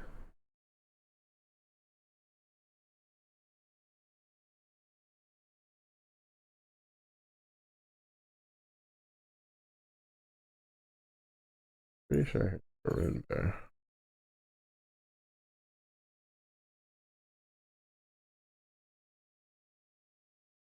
Oh no, it's just the zombie.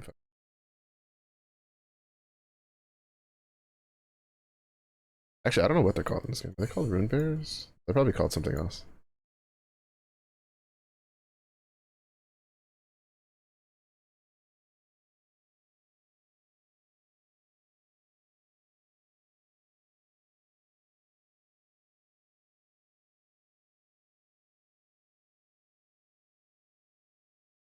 Oh, that just shows how hard it is to get. I've seen so many with like fire melee damage, but it's so hard to get like bow fire damage to drop. So annoying. Oh, Jahith Bear.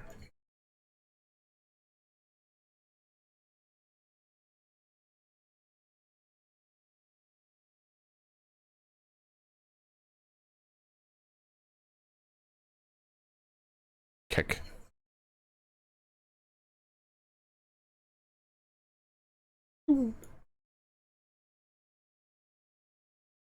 Yeah, I was less running than if I just ran from the Risen Lake portal. Maybe actually was it? I don't know. I don't know because like the zone resets so fast.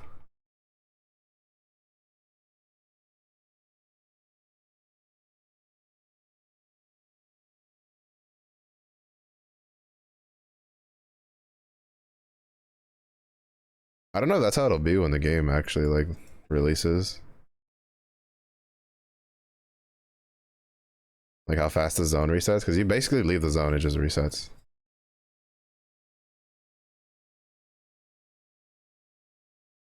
At least in online mode. I think in offline mode it lasts for a couple minutes.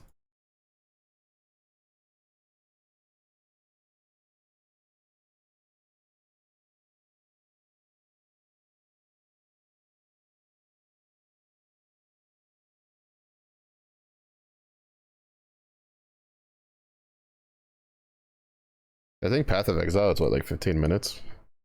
I know in Diablo the portal they made it where the portal instantly closes. But I don't think it's really that big of a deal.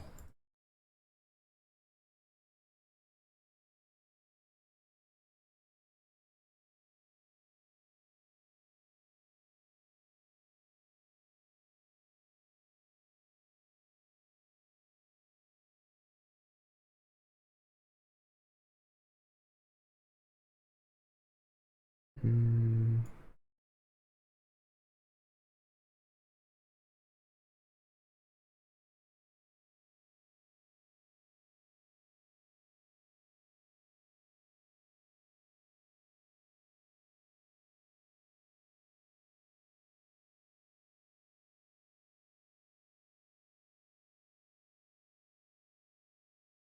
Yeah, having to pick up the arrows is more of a pain in the ass than I want to deal with. Like I think the concept's pretty cool, right? You like rain down arrows and then they buff you, but the fact that I have to actually go out of my way to go grab the arrows, like, too lazy for that.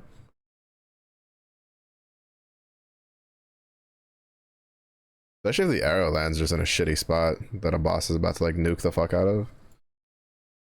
Ayo. I'm down.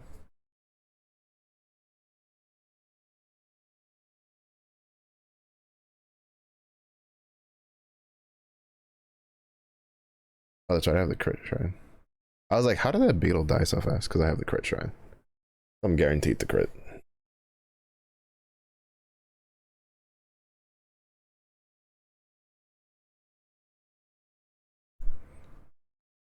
It moved my ballista over. I don't know, do that. That's actually kind of funny.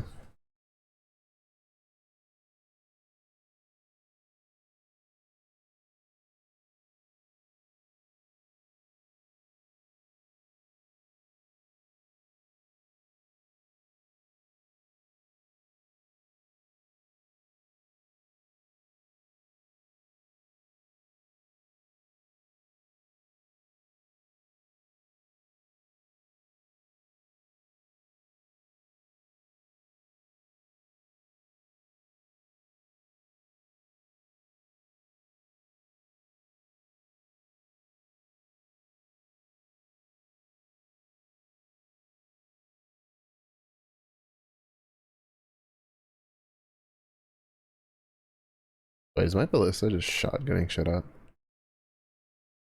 I thought it was supposed to be just like an explosive bolt.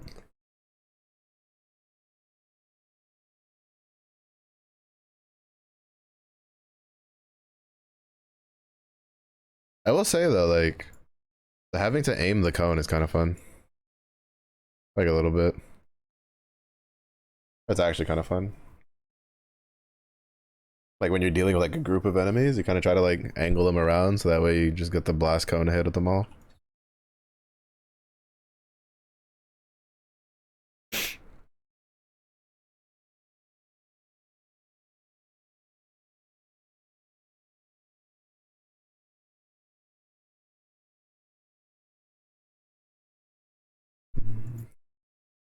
Game looks so cool. I mean, it's fun. An ARPG. I think visually it could use a little bit of work, but they've been doing really good strides with like updating stuff and like making things look nicer and like giving things like good visual effects.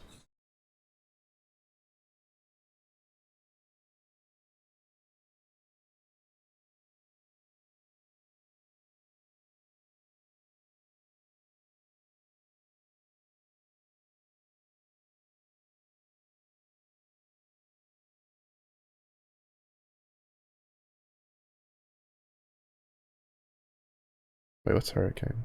Oh, so hurricane's the melee lightning damage. I'm telling you, there's so many for melee. Well, I think it's just in general bows are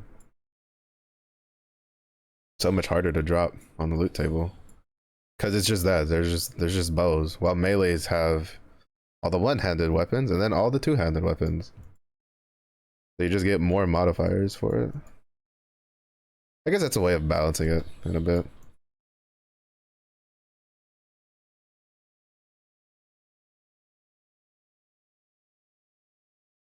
But I think it's just that I think bows are kind of just getting dicked over a little bit though.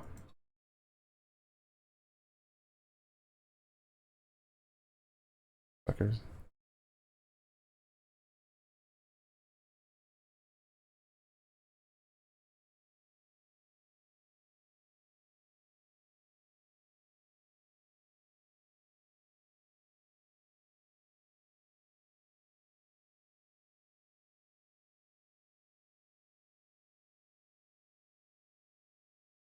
Mm.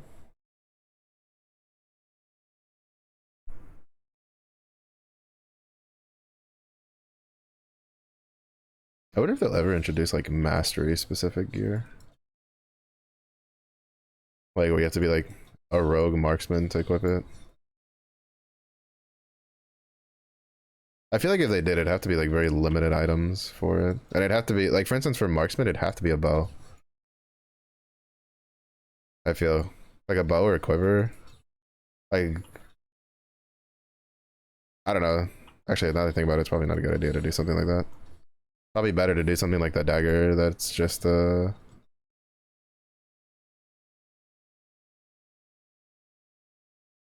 like, well, technically it is mastery locked because you can't use that dagger without being a marksman. It's not like specifically you cannot equip it like without being a marksman kind of deal. It's just that it's basically useless if you're not a marksman because it's literally for the mastery skill.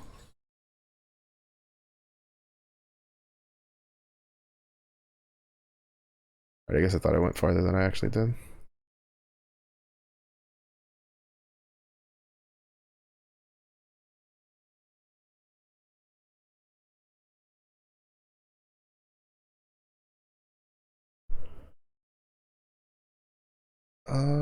So we put 4 points into this. Then I'll put 1 point here.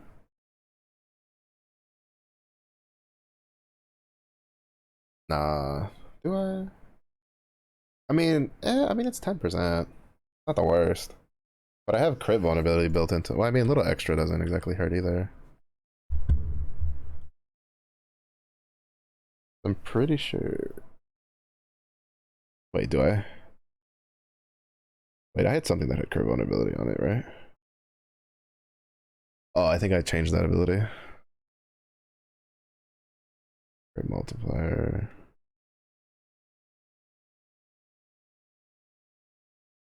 I don't know if this works with Mayan since there's no arming time. Uh,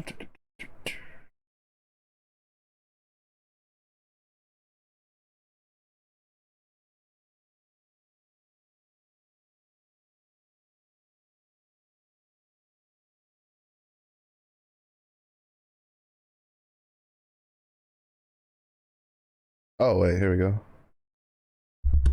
Oh, it has a chance to apply crit. Is a passive the same way? Oh, okay, it is a chance. All right, so I don't have to give a shit about this anymore then, because since it's baked into my main thing. Well, I mean, I guess it could help round it out because this would get to. Actually, I don't know because it's at 40% at 2, so I guess it could go to 100% at 5. So we probably don't. I mean, a point in it probably can't hurt. 110% chance to apply crit vulnerability is. There's probably something in the game at end game, probably like bosses and shit, where it's just like, yeah, you know, has like a 105% chance to resist or some shit like that.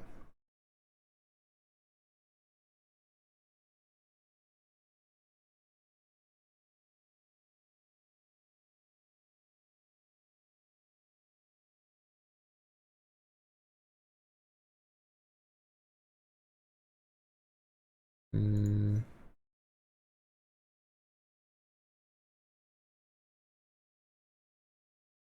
I don't know if I'd say this is like the most fun build that I've done. I definitely think the Warbear one's a lot more fun, but it's definitely probably the most effective build I've just randomly thrown together. Because I know I've started to see more like guides and stuff pop up. Uh, for Lost Ark or Last Epoch. Why did I say Lost Ark? Last Epoch on like YouTube and stuff. That's pretty cool to see. When I first started playing this game, I was trying to figure out like how to do anything. Like there was just nothing. There was absolutely nothing. So it's cool to see people making videos about like builds and just like beginners tips and stuff like that.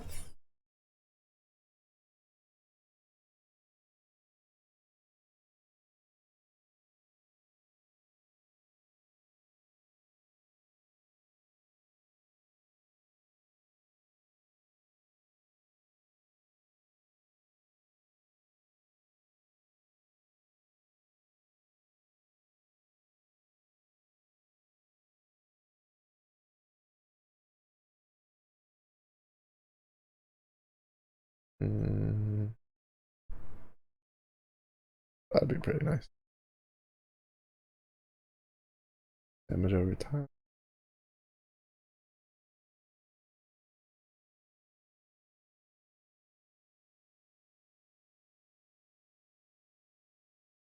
Ice beetles. A fire build.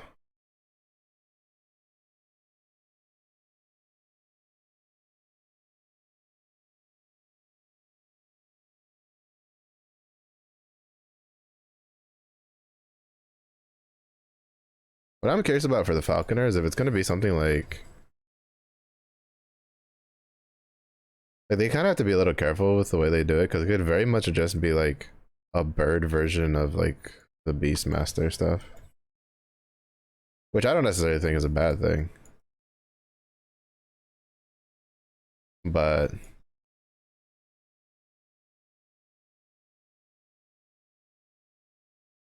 it would kind of suck if the being able to summon the Falcon is like the mastery thing, which would kind of make sense. I mean, it is a Falconer, but I'd very much like to be able to, I don't know, get like do like a lightning marksman build and then just not worry about the ballista and just put like a Falcon there instead. That'd be kind of nice. I'll do smoke bomb for now.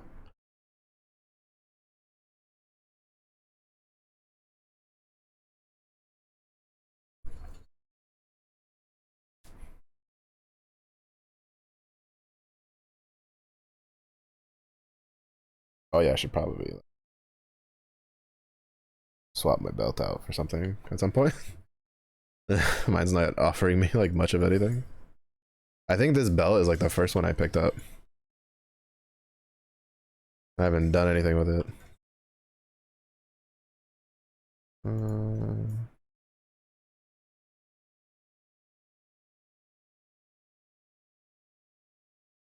29% chance. That might be better than the crit strike chance down the line. Because you could put crit strike chance on the weathered coins. I don't think you can put chance to shred armor as a extra thing. If I find one with crit chance, I'll probably like pick it up. Or if I find like a white one, I'll probably grab it and try to forge it.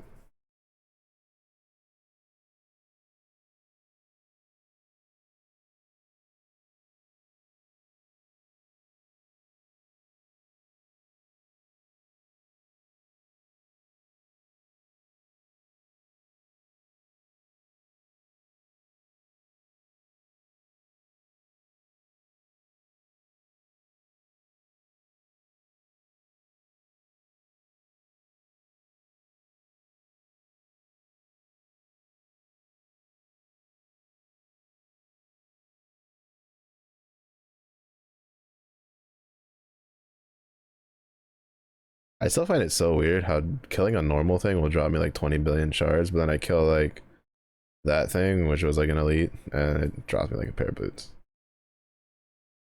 Granted, I mean the boots were yellow, but I feel like that's one of the big things for. If you ever play an ARPG that has like crafting, like generally you generally want more crafting mats than you want like actual items half the time. Especially while leveling, because like a lot of times like the items you'll just replace them with like higher level stuff, but with crafting mats then kind of more universal. And you can like get it like set it up pretty good. Right? Like it's more useful down the line.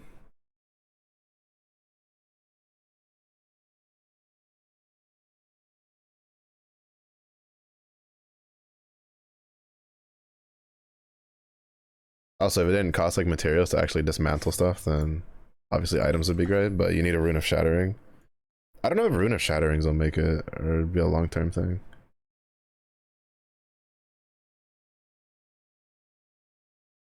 They might be. I mean, I don't necessarily think they're a bad thing. It kind of limits, at least early on, right? Like I'm still hunting for it because you can buy them, right? It's not like that big of a deal. They're a little expensive, like they're a little pricey early on, but by this point in the game, you can generally make enough gold to sustain like at least buying a couple out of the shop every time you go back to town. So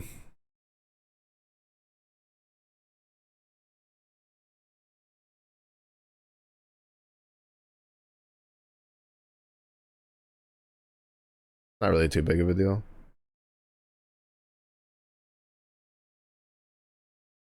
And it probably helps keeping oh there we go. That one's actually pretty good. Keeping crafting feeling like I guess important in a way.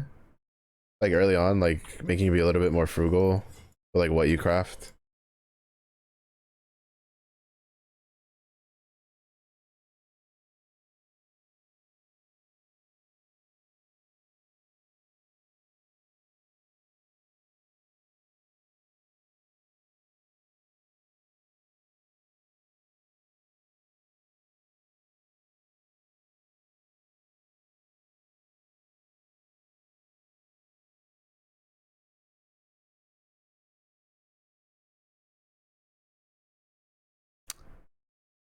I didn't actually mean to run that direction. That's the first time I've died on this character. That's the only downside to this fucking ship. Is if you click too close to the wall, it runs like for instance, if I'm clicking too close and like it registers it on the other side of that wall. Like I do this, right? Like I'm trying to click here, but say I click like here instead, which is like a very easy like mix up. Right? Like say you're here and you're just trying to go here. If you click this, it goes around the wall. Like instead of going to here on the wall, just that little bit of difference puts you around the wall and makes your character path a different direction. Kind of what happened there. I was trying to go off to the left, and then the thing busted his big like AOE thing. Then I kind of ran straight into it because I used my dash, so I couldn't like shift through it. That's the only real thing I don't like about being in the ship. It's not as big of a deal when I'm on a melee build, but when you're on a bit of a squishier like bow build, it's not the best. When the pathing kind of fucks up a little bit. What's this? Oh oh, that's bugged. Okay, good to know. I was wondering why I couldn't see the name, and it's because I have it. I have the loot filter set to. I can't even put this on because I don't have the slots for it. Because I had the loot filter set to emphasize, and I think the emphasize thing is bugged.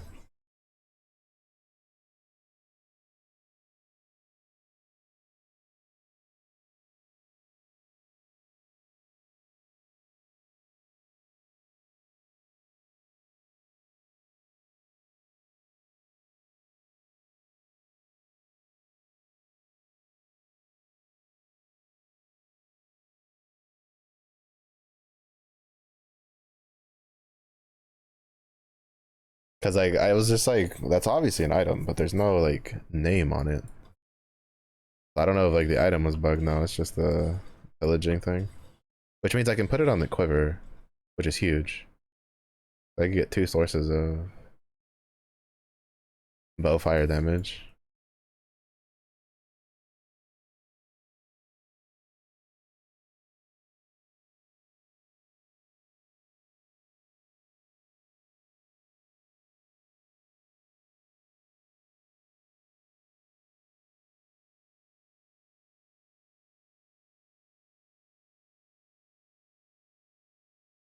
Yeah, I think, is there something to reduce the cooldown?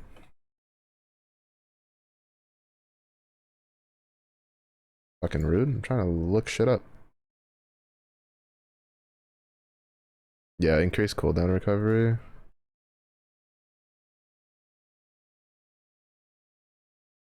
It, if a single hit. Ah, okay, interesting. Yeah, definitely put like, I'd put like 3 points into that. And then put like 3, you know, and then go for the healing stuff. Because this will be like the survivability stuff. Jade arrows. Anything for fire? Doesn't seem like it. Uh,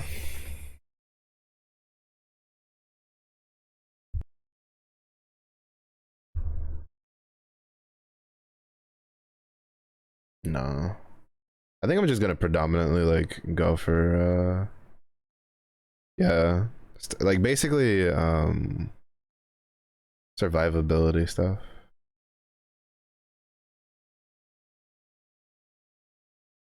Oh, so shift can do the shadows.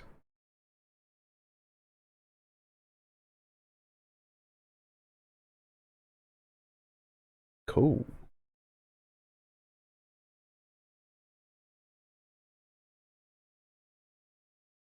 All right, that's using it. So that's basically we're done. Yeah, we're probably just gonna go here, then here.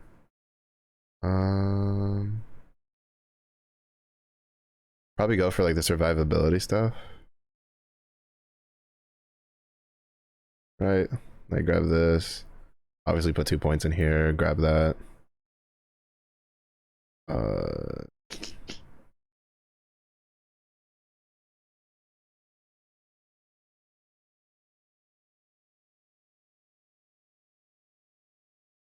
the poison's not like anything crazy, but the increased critical strike chance is kind of cool. And you can get like 4 of those. You max it out. That's not too bad. And then you can get damage over time. So like Knight benefits from that. And then, yeah, it's like I'll probably go for like survivability shit first. Uh but those jade arrows are very tempting to go for as like a damage amp. Especially if we grab the one where it like resets the cooldown if we hit 50% HP. So we can use it like aggressively, and then if for whatever reason we almost die, we'll still be fine. Also, I mean the cooldown's also 3.2 seconds, and I plan on like capping out the cooldown reduction one. So I think that'll be fine.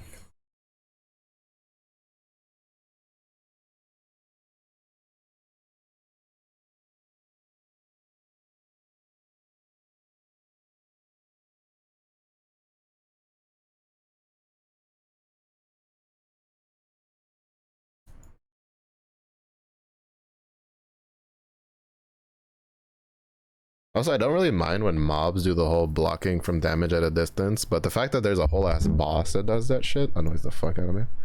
That's a boss I really hope they redesign.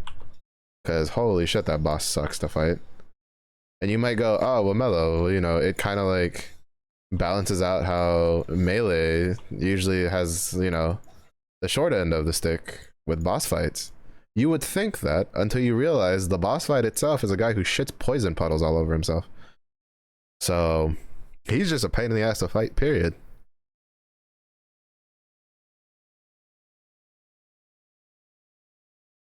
Like he just sucks ass.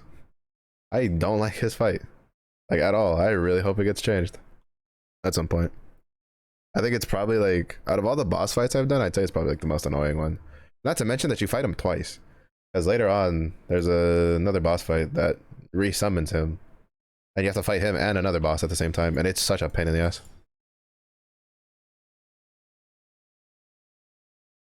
Like, as someone who's played a lot of like ARPG style games, like I'm curious how like that boss fight like design went down. Like how they looked at it and went, yeah, we're gonna make this guy who basically quote unquote hides inside of this like snake shell thing when you're not close to him and blocks like range damage. But then if you get close to him, he shits a bunch of poison puddles on top of himself. Like, huh?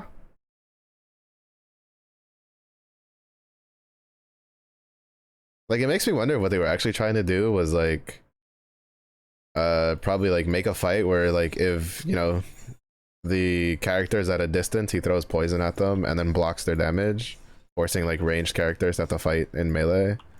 But that's actually what they were going for. They didn't do too good of a job programming it. I kind of hope they kind of like, you know, change that. It'd be nice. uh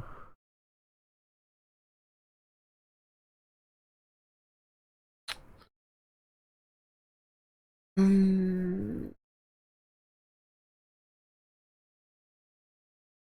do I go for the blind and then the attack speed, or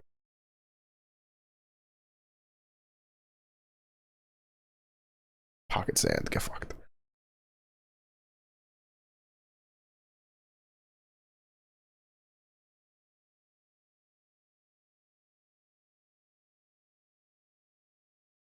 Oh no, what was it?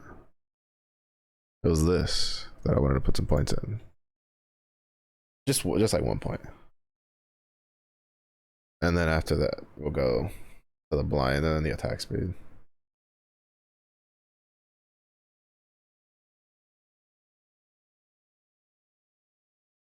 The fire penetration one's pretty good. It's just that it's more for boss fights because I don't use like it has a, you know, it's contingent on having 3 stacks and the stacks fall off pretty fast.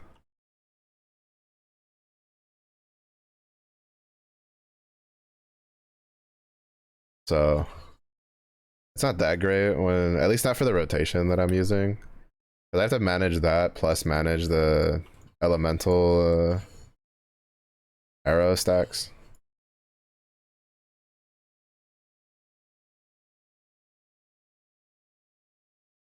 All right. I have to look in later, like what I want, what points I want to go into next.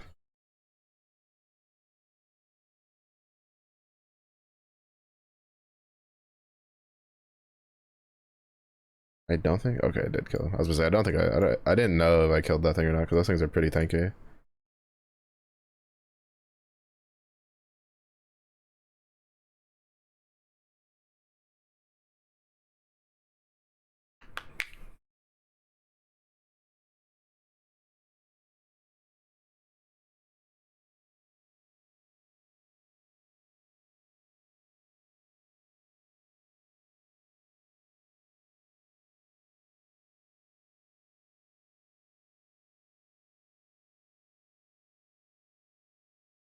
It's kind of funny because I feel like uh if I hadn't gone fire and changed the detonating, like the fact that there's no detonation time on detonating arrow, I think it might bypass the like from a distance thing. Unless blocking the detonation arrow like makes it so it doesn't stick.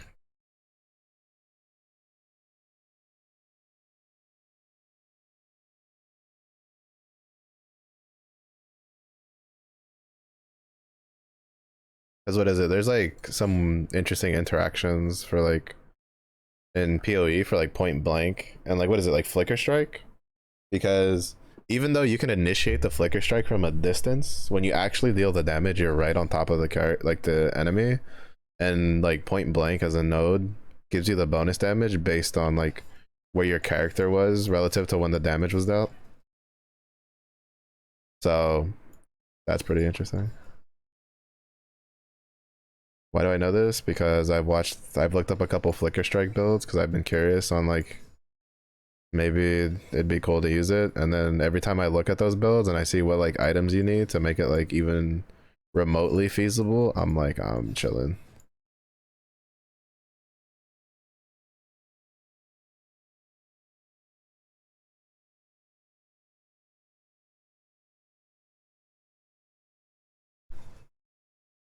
Oh wait, of course my ballista shotguns some stuff every once in a while. I forgot that I gave it the extra arrow node. The extra attack node. Ballista, you're kind of weak.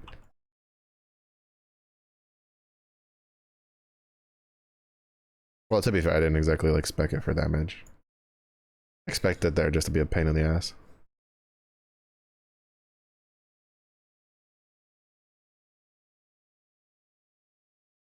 I'm not gonna lie, that lightning flash banged the shit out of me.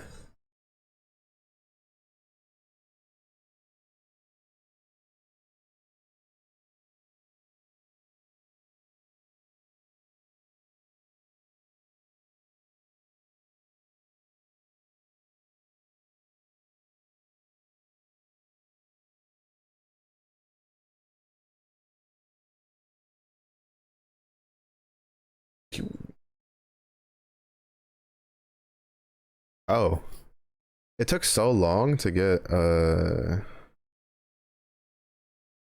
Imperial bow to drop that we already have like the next level of bow, the recurve bow. So now if I get a recurve, like a plain recurve bow, I'll probably like craft a new bow. Because I do have some fire bow attack cards. I don't have much in the way of like the ranger stuff though.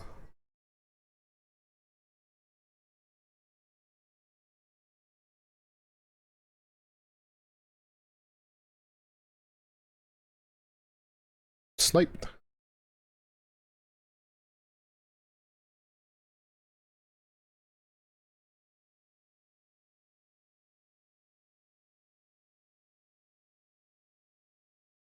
All right.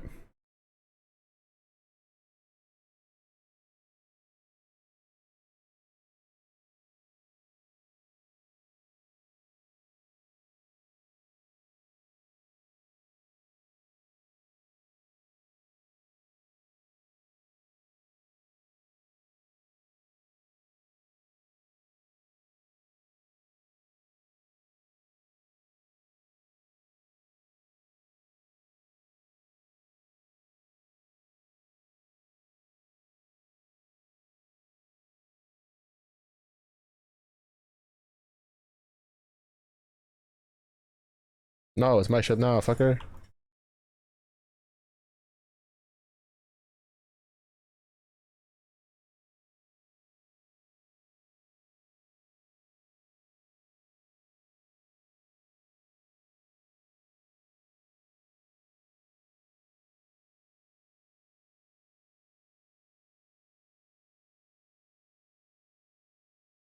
Wait, that didn't used to consume that. I know it's supposed to get consumed on.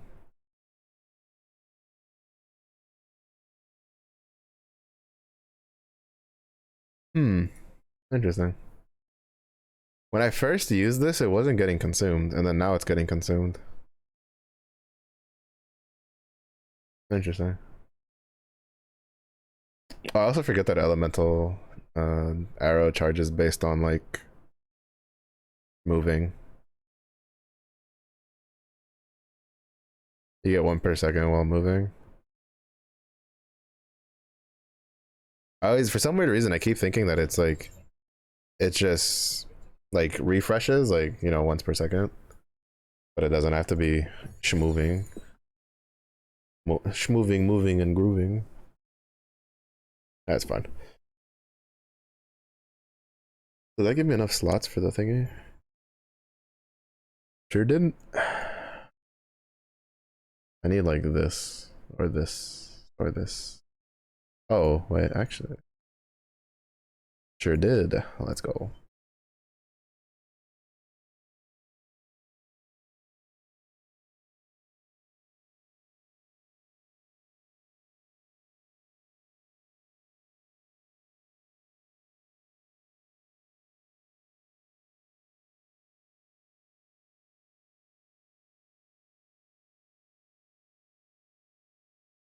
Also, it's interesting how they changed, like how much they changed the NPCs. All right, then we max this out. Then we get higher crit multi and crit vuln chance. Then we max this out for more damage. And we max this out for more damage.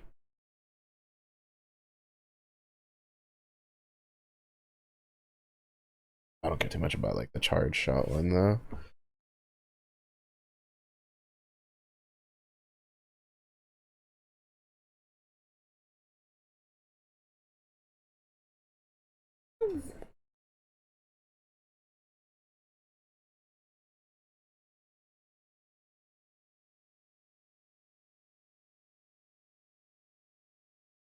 All right, we're 3 levels, well, realistically 2 levels off from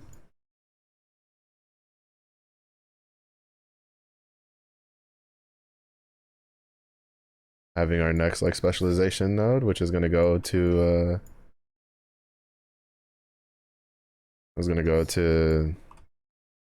shift, because we need 30 points to get to Hail of Arrows, which I mean isn't that far off, but it's definitely farther off than like 2 levels.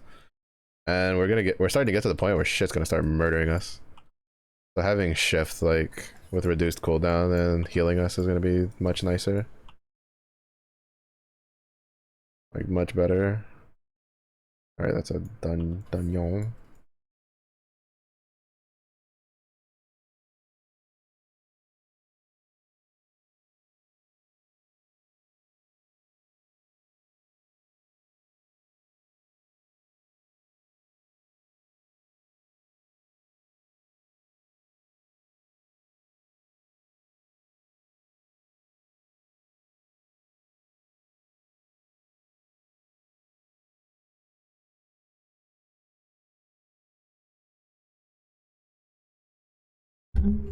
Mm.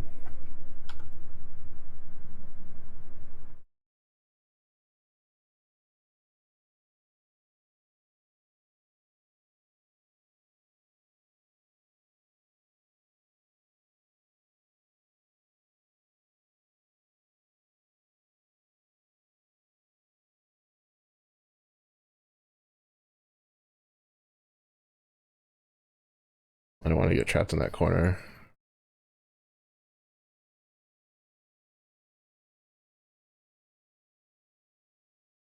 Ah, get blinded. Pockets hand the motherfuckers.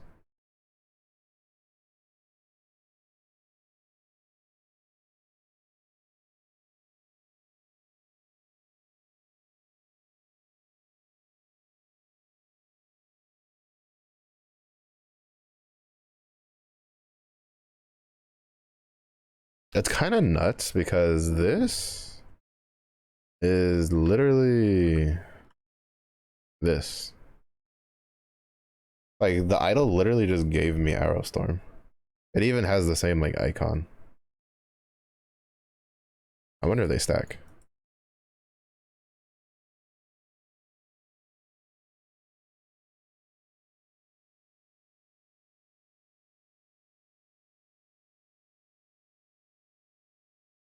Like it doesn't say that it's Arrow Storm, but it's basically Arrow Storm.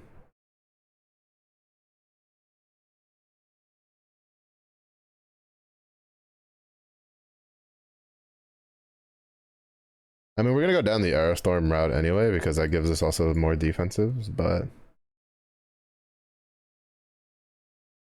kind of nutty that a relic that I just got, like the very first rogue relic I get, basically just gives me a mastery passive that's like pretty deep in the tree, like just for free out of nowhere.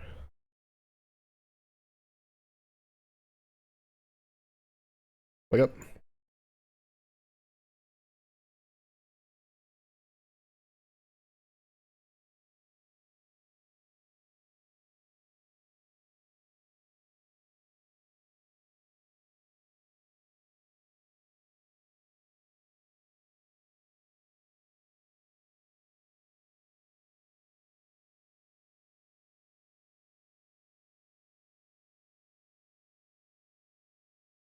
I wonder if it's because it has the melee tag, but interesting enough, it doesn't seem like they block Cinder Strike.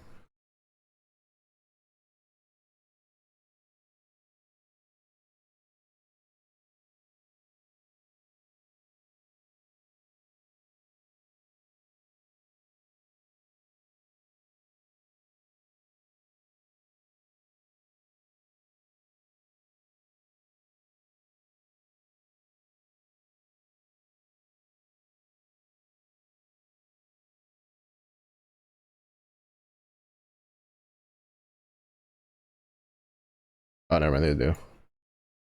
It just, it seems the block has like a cooldown on it.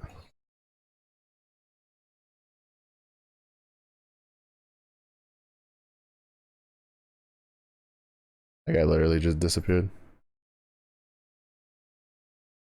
I kept running over the belt thinking it was gold. That's why I looped over it twice. I was like, give me the gold.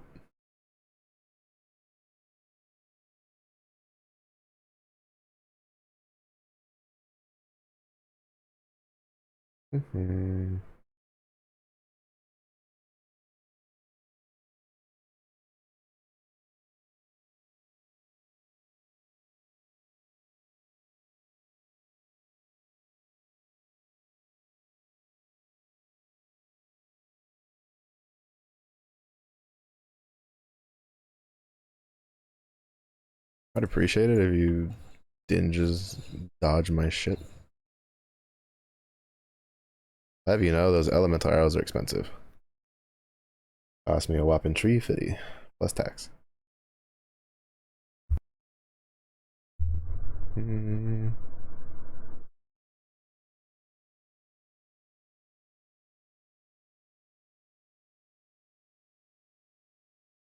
we'll start looking for a stopping point though. Probably when we get to the major city is probably where I'll call it.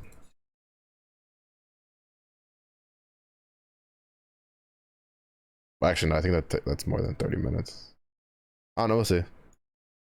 We'll either go until like we hit the major city or basically the next portal or the portal that we hit closest to like the 3 hour mark.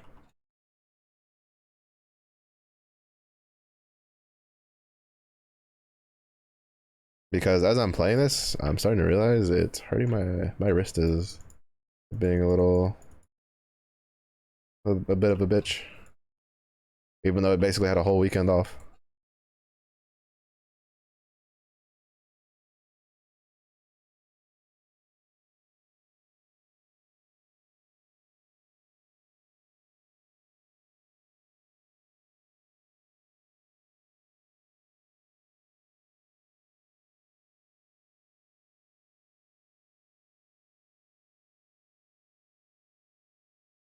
Get stun-deronied.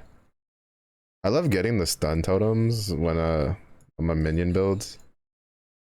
Because then all my skelly boys just fucking stun lock the fucking enemy to death. Like, ha, get fucked.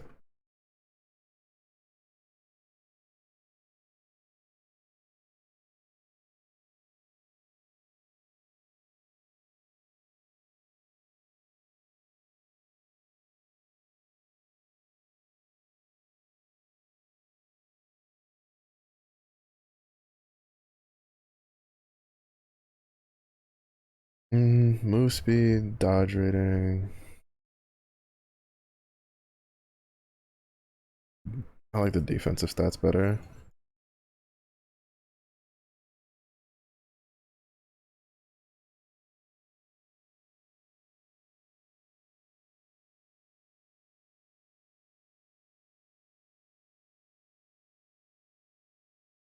I wonder if I just didn't notice because I don't stand still as much.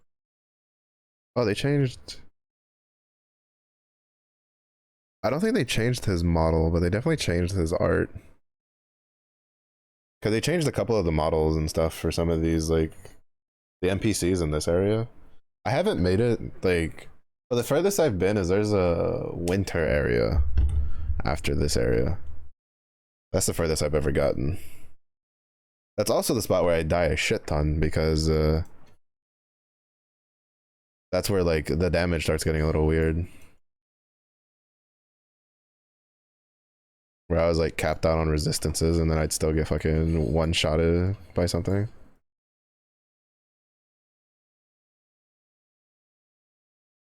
That was good, Zephyr. Holy shit, why are you guys dealing so much damage?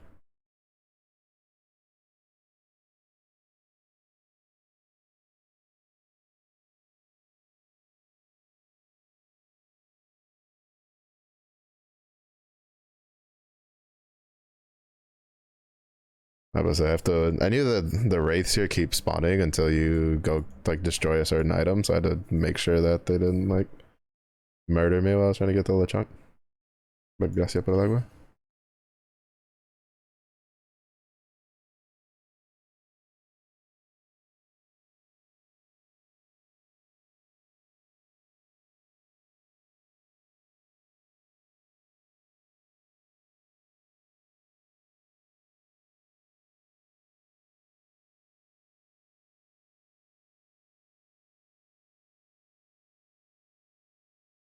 Don't know who pissed off the Breath of the Wild devs, but wait, what? What happened with Breath of the Wild?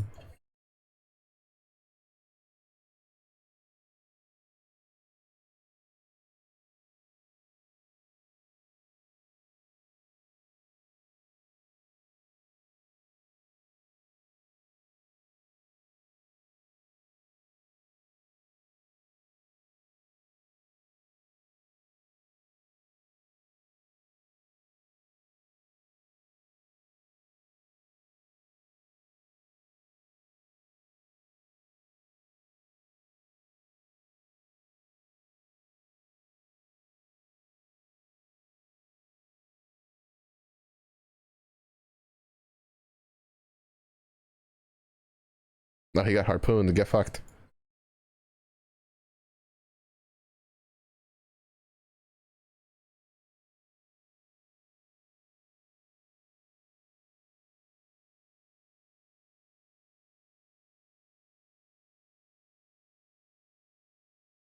Some Dark Souls three-headed fire dragon. Well, just kill the fire dragon. Zephyr, problem solved.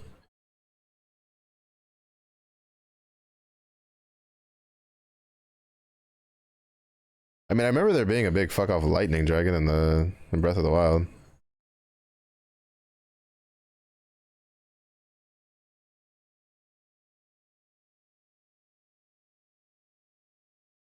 I don't know. Like actual Breath of the Wild, I think the only what is it? I got like two of the guys done, right? The two of the like Zoid Gundam things, whatever the fuck they're called. I don't remember what they're called in that game. And then I got so fed up with the durability shit. Uh I stopped playing. And then apparently my brother liked it because I think he tried like a demo or some shit, and I was like, "Do you just want my copy?"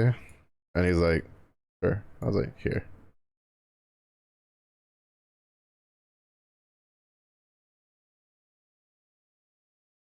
Which is actually ironic because my brother for like at least like a year or two was just like, "I'm not getting my daughters the fucking uh, not getting my daughters like letting them play video games." I'm like, "Okay, so you're gonna make your kids be the weird ones out that don't know what the fuck's going on when all the other kids are talking about video games?"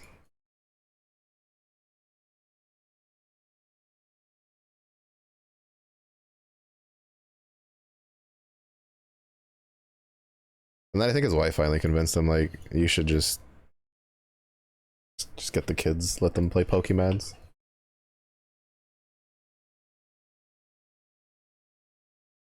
Oh, no game audio? Actually, thanks for telling me.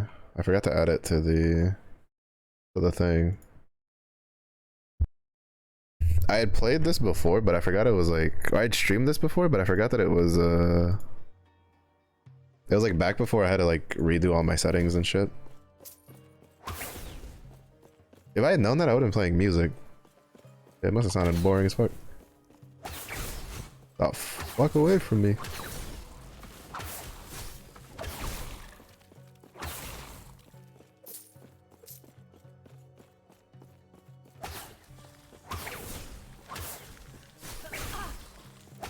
Right now it's slightly less quieter and you can hear the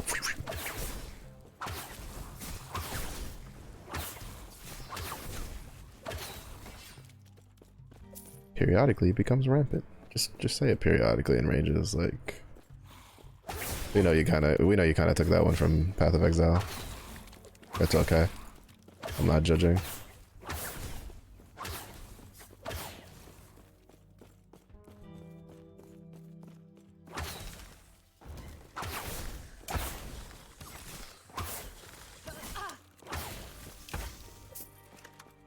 Me trying to get further away from the thing.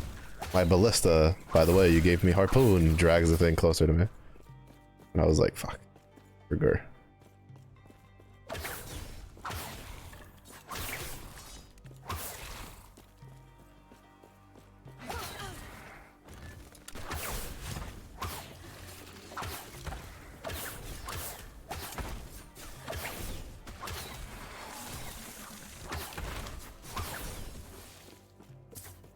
I for gore.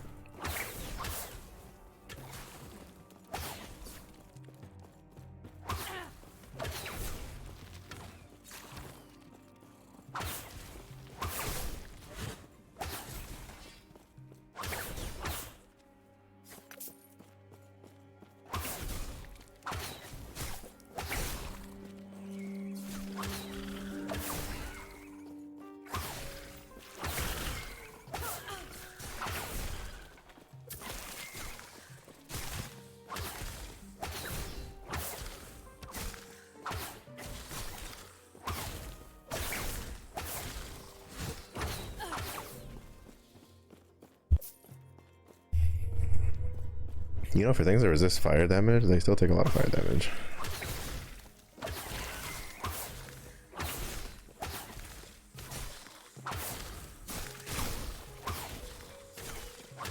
Well, to be fair, I also have like fire vulnerability application on.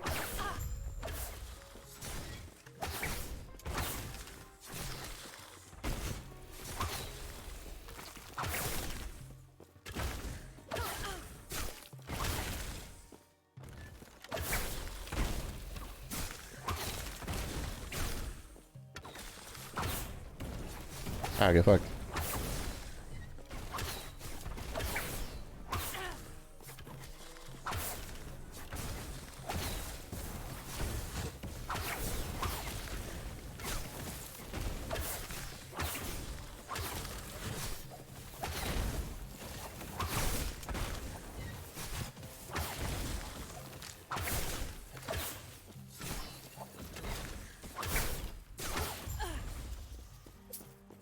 Nice.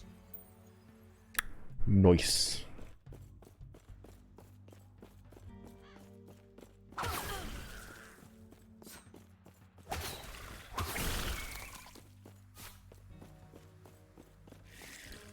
Ooh.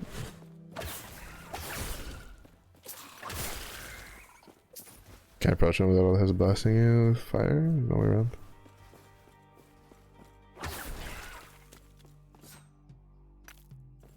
Yeah, I don't know. I played some Breath of the Wild. I don't know. I think it's like, I was talking with a friend of mine like a while back when Breath of the Wild first came out.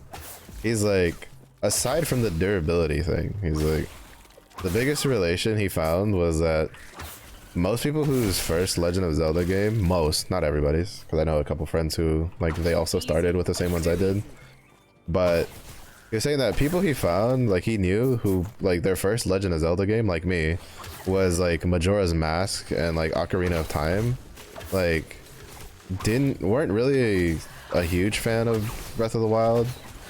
To be honest, for me it was mostly just the durability thing. I was so fed up like just picking a regular fight with like a goddamn like fully functioning sword and like just fighting a regular fucking Bokoblin, and then halfway through it like the damn thing breaks and I'm just like do they understand how swords actually work? Like tempered metal does not fucking break when you swing it like 3 times. If it did, that'd be a fucking problem, because then buildings would be collapsing left, right, and center. Like, and I had a friend try to explain it to me. Like, he's like, well, like this is like from like a game developer point of view, and I was like, look, I don't give a shit how it makes sense to you. What I'm telling you right now is it's a pain in the fucking ass to have your weapon constantly breaking mid-fight. Like, there's nothing fun about stocking up on like 12 different weapons and you go to fight one thing and all 12 weapons break. Like, there's nothing fun about that. Like, at all. Like, at least not to me. It was very, very frustrating. And I'm pretty sure part of it was just to give the Master Sword whatever, like, a big, like, what's the Master Sword? But honestly, like, the you know, the Legend of Zelda games worked perfectly fine without having your sword break on you mid-combat. And everybody was still pretty stoked about getting the Master Sword, so... Like, I don't think it'd be a big deal if you could, like... I don't know, they did like a weapon crafting system or some shit. Or you could just repair your weapons. Like if you find a particular sword you like or something, you can just break down other weapons for materials to repair it. But they didn't do that. They were just like, no, it just breaks. And I know there was areas that like just would respawn with weapons that you could mark on your map and you can go get more weapons and shit. But I don't know. It was one of those cases where I don't necessarily think the game was bad. It's just the game mechanic annoyed me, so then I don't like it. So then I just didn't play it. Which is why whenever I tell, like, I've had people ask me like about it, and I'm just like, look, if you don't mind constantly having to farm new weapons because your weapon's breaking like mid combat like all the time, like, sure, play the game, try it out. It's pretty good. But if that's gonna piss you off, then probably want to like save yourself the headache.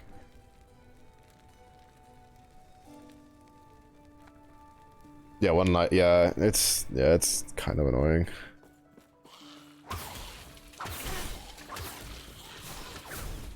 I don't know. I feel like if it just didn't have that one feature, it would probably be one of my favorite games. Like I'd probably play that game so much, but that one feature just killed the whole game for me, personally. Because I liked the open world aspect of it. It was pretty fun. But for the rest of it, not so much. Not so much. Alright. 1 point into that, which puts this to 3.46. That's good enough. Because I want to get this. I mean, we're gonna max this out to 3, and that'll bring it down to like 3 seconds or some shit like that, so it'll be fine. We're gonna max this out, grab that for like an oh shit button in case I use it and then get hit for half HP.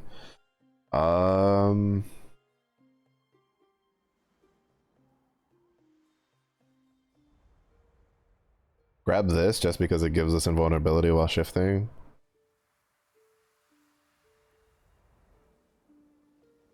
And then dodge rating. Well, probably this and some vulnerability. Grab like the buff one.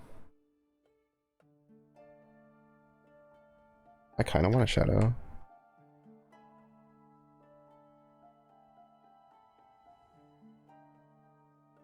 Oh, never mind. I can't use any of my like abilities that I currently use. So we're gonna max this, grab that, max this, put 3 here just to get this. Max this, and then probably go down the Jade Quiver route. Seeing people use the weapons list because you can make a giant. Yeah, I've seen those. Like the stuff people make.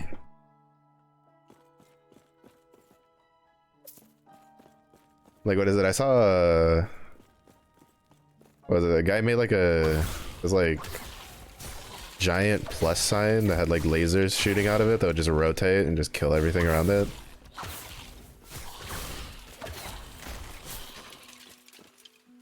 And I was just like, oh, that was like interesting.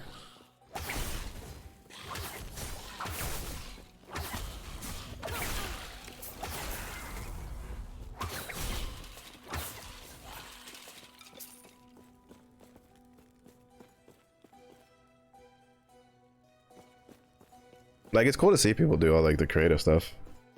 I just also know that like actually watching it, I was just like, none of the like, cause I got Breath of the Wild when I first got my Switch, cause I think I got my Switch like I want to say like a couple months after it came out, probably closer to like a year. But at the time, there was like next to no fucking games for it. That or at least like next to no games I wanted to play. So I grabbed Breath of the Wild because like Breath of the Wild looked interesting, like it looked fun. But like this one, the Tears of the Kingdom, like I've watched people play it, and I'm just like, like it's just not for me. Which is nice. I mean, there's nothing wrong with it. I'm glad people are enjoying the game. I've seen a lot of people like drawing memes about, you know, they lay down in bed to play Tears of the Kingdom for like a little bit before bed, and then, you know, the sun's rising and they still haven't like stopped playing. That's pretty cool.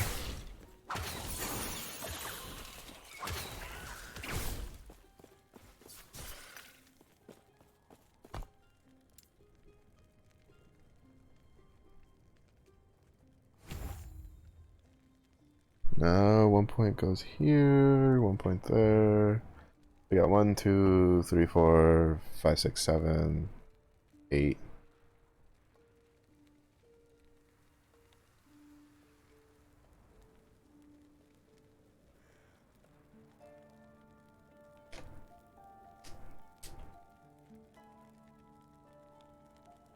How much dexterity do I have? 16. Not a lot. Alright, this is the shop. There's some pretty interesting stuff. I kind of want to get this. Because it looks cool. But I'm also just going to wait. See if they had like a bear or something.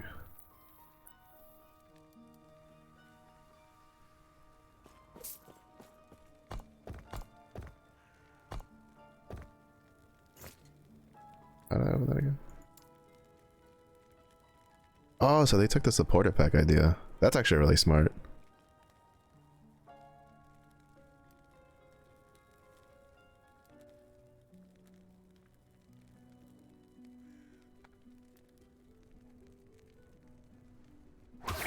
Path of Exile supporter pack ideas, like honestly, it was like monetization wise is so smart.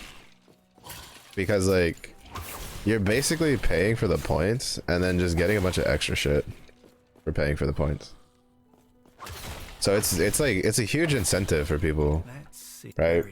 Because like I'm a person that like if I was spending money, especially with how much I've been playing Path of Exile recently, I would have at least bought like the basic supporter pack for the last like 2 leagues. Because they were actually pretty good and had some cool stuff. At the very least the basic, if not like the $60 version. But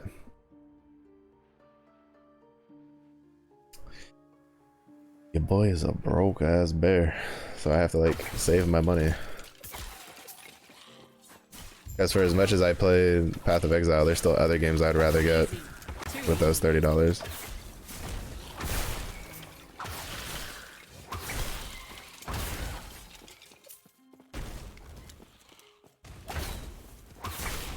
Not to mention, like, all I would do with the points would be, get more stash tabs. Oh, that's another big thing I've heard complaints about, though. But that's mostly because I'm pretty sure they're just gonna do the shit they do in Diablo 3, where you get stash tabs from the seasons. But, like, I've heard a lot of complaints from people that they don't like that, that there's, like, next to no fucking stash tabs. Like, you get 4. Like, and I'm just like, huh. Like, I'm not too terribly surprised, and I'm pretty sure they're just gonna do the same thing they did before, which was, that fucker got, like, destroyed. He got what? Like, he got killed so fast, he didn't even proc the twin. If he did proc the twin, then him and the twin died, like, at the same time. But yeah, that has been one of the main complaints I've heard about Diablo 4. Is the stash tab situation where you only get 4 and people are just like they're having to make mules and level up mules to get them have their 4 stash tabs. And I don't know about the leveling up part, I just know they're making mules.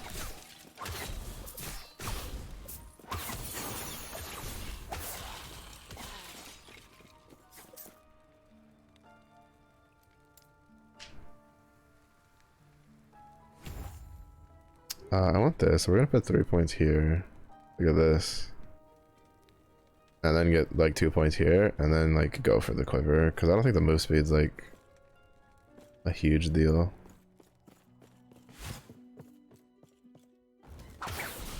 Easy. Too easy. Oh hey. I didn't think you could get those keys yet. 3. No. 4 layers of arcane wall. When she told me it'd take the courage of a Ruby Nagasa, I didn't expect this. But it's one step closer to giving.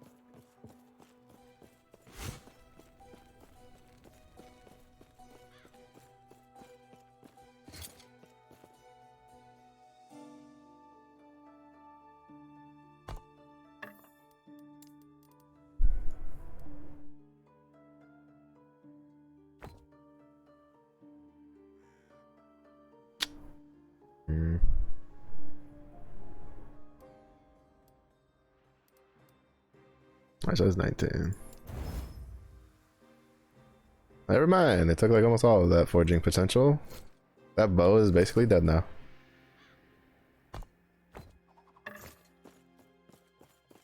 I can't really craft on it anymore.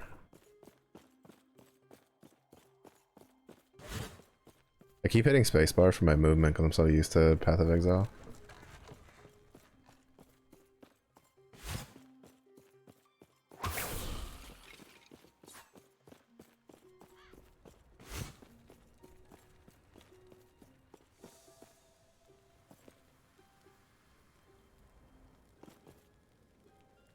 Hello. There we go. Took a little bit, you know, you took all the distance band. Not saying we have a bunch of creative psychos in the world, but how did this in truth this? I mean, to be fair, the Gundam thing like kind of just makes sense, right? Like if a game's gonna let you build a Gundam or a Zoid, like most of those kinds of players play those kinds of games anyway, and they're just gonna be like, yeah, baby, sign me up. But lots of people's dreams is making whirling death pillars of doom.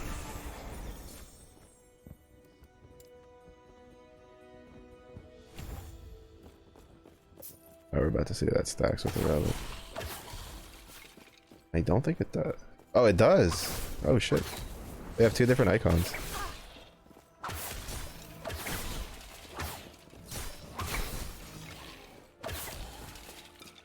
I don't think it stacks in the sense that you can have them both active at the same time, but it stacks in the sense that they, like, when one's not active, you can activate the other one. That's actually really cool.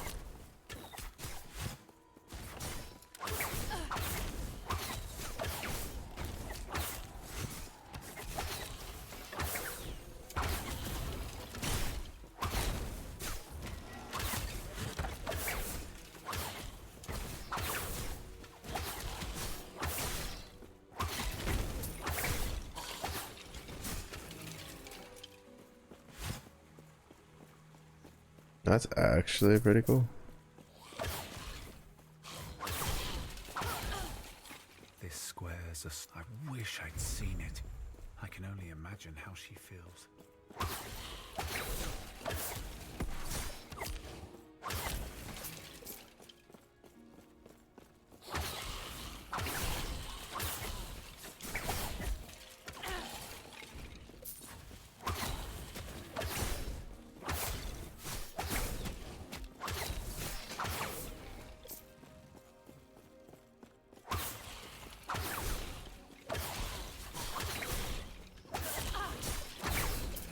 Should have crafted that Imperial bow. The basic one I got. Actually, no, I should have crafted the Pillager one I got. Oh, calm down. No autographs. Goodness.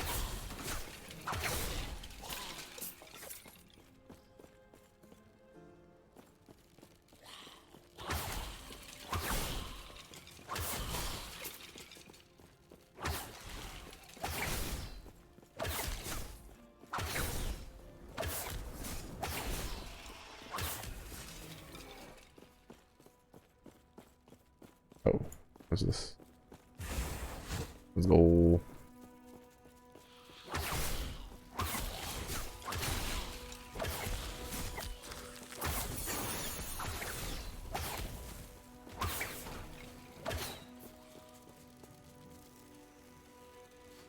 Oh, there are armor shred shards. Well, shit.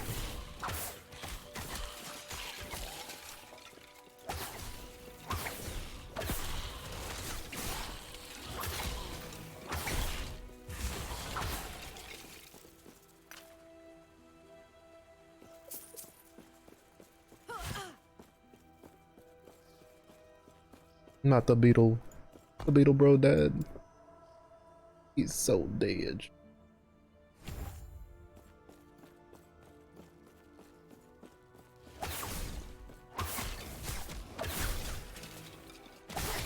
Right, rest in peace, beetle bro.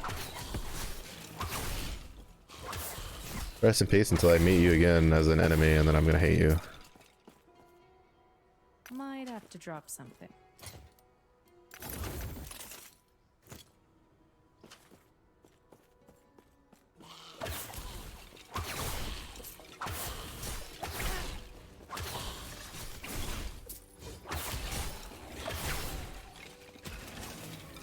Refinement.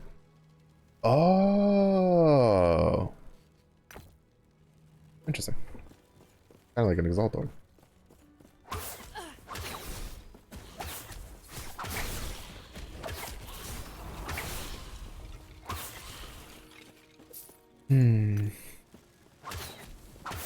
Oh, that's gonna be a pain in the ass.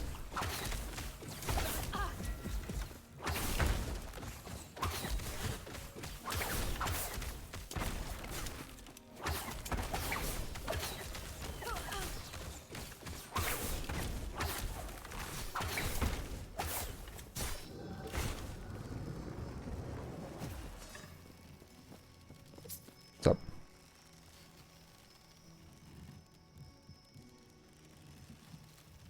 Oh, I do need to get new gloves though. Mine aren't really doing much for me anymore, even with the leech. Hidden so close. A word of advice. Don't ask her about the diamond matrons. You'll regret it. Well, I thought it would take longer, but I'm mistaken. We made it to the next major town in time, so not bad.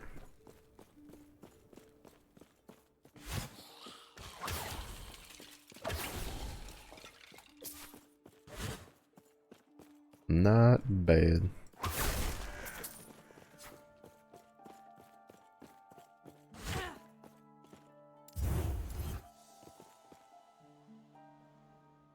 I will say I do kind of wish more games, more ARPGs went like the Path of Exile route, where if you know where the quest objective is, you can just go do it, and it completes the like the quest, right? Like for instance, the college one, right, where it wouldn't let you in because you know they're a bunch of bastards and they're just like, no, fuck you, you suck. Like I already knew that I had to go back, like I had to go forward in time.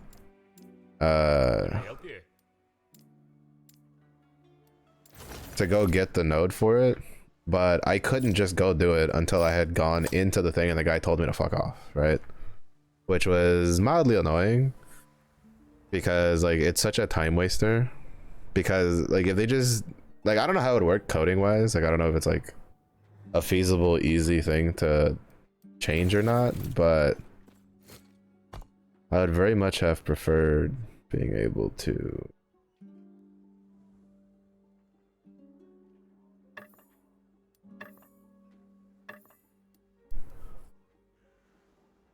so we lose the ignite chance, but that's not really that big of a deal.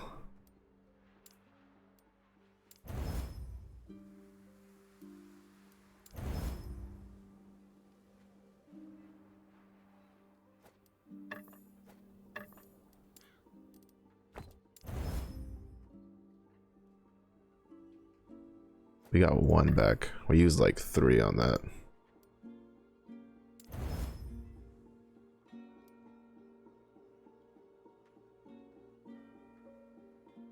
Oh, so we can't use any of that anymore. Okay.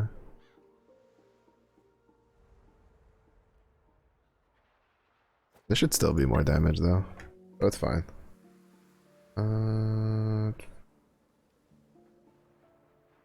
Okay, this has crit chance on it. This had a lot of crit chance on it. That's why I want that. Yeah, we got 3 out of that one.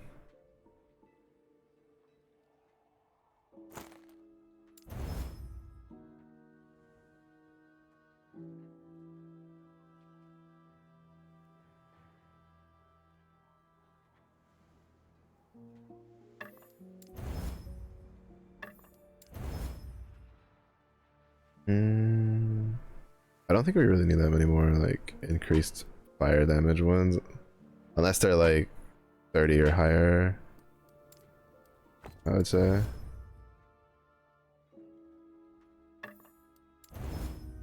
Because the amount of shards you get back is kind of relative to how many, like, how high the modifier is, or like how many shards would technically be required. So if you have like a pretty high amount, right? Like you have a higher chance of getting a bunch back from something with like, you know, like for instance, we did the one where, give me those back. We had the one where it's like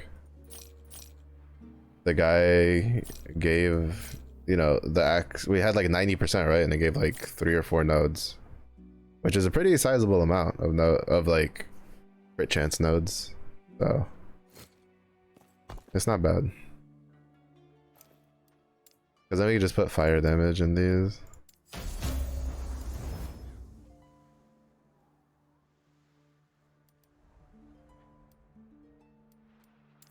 Which this is now.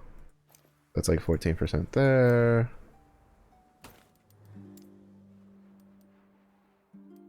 Alright. We can't put any on the gloves, but we can put some here.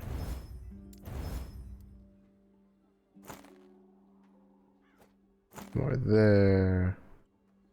Increased bow damage. One there. Fire damage. One there. And now we have a bunch of fire. That's resistances.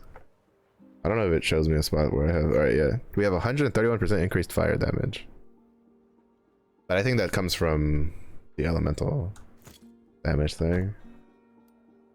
But does it show me how much like bow fire damage I have?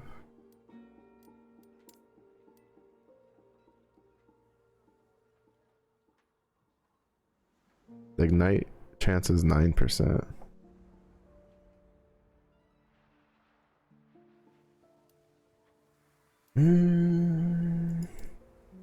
Well, I guess technically it would be whatever I have like on the bow. It would only really be 8. Well, 8 plus like the elemental arrows. A decent amount. Ah, yes. Alright, well, that is going to be where we stop for the night because I am a little tired. My brain kind of like died a bit when I was eating dinner. Like it just, like it wasn't even anything bad. It just all of a sudden was just like, you know, it was like Windows going to sleep. So, you know, I wanted to do it did like the Windows like going to sleep noise, or it tried to.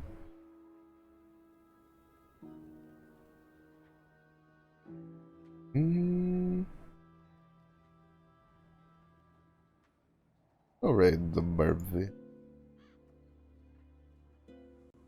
Even though he's playing that League of Legends. Kinda gross. Kinda gross. We'll go say hi to the Burb. I almost wrote Burb V for the fucking the raid channel. But tomorrow will probably be something like it probably won't be Honkai Star Rail during the day, and then I don't think it'll be this. I don't know what I'll play during the day, but I'll probably do TFT at night. Granted, there's no maintenance during the day tomorrow. Maybe I'll play TFT, but because like for instance today I played Star Rail. Like I wasn't planning on playing TFT during the day anyway, but then like it went in on maintenance like 30 minutes before stream, and they were just like, oh yeah, this one will probably take like 3 hours when usually it says 2. So I was like, ah, fuck it, I don't want to even worry about it, but we'll see. I'll figure it out. But starting Wednesday, at least Wednesday night for sure, will be like probably TFT for a while because that'll be the start of the new set. So we can hit the ground running. Hopefully we can get to Diamond relatively quickly and then try to grind our way to Masters. But if it is early day for you, have a good day. If it's late day for you, you rest well. Stay safe, stay hydrated. Do hope to see you again in the next one.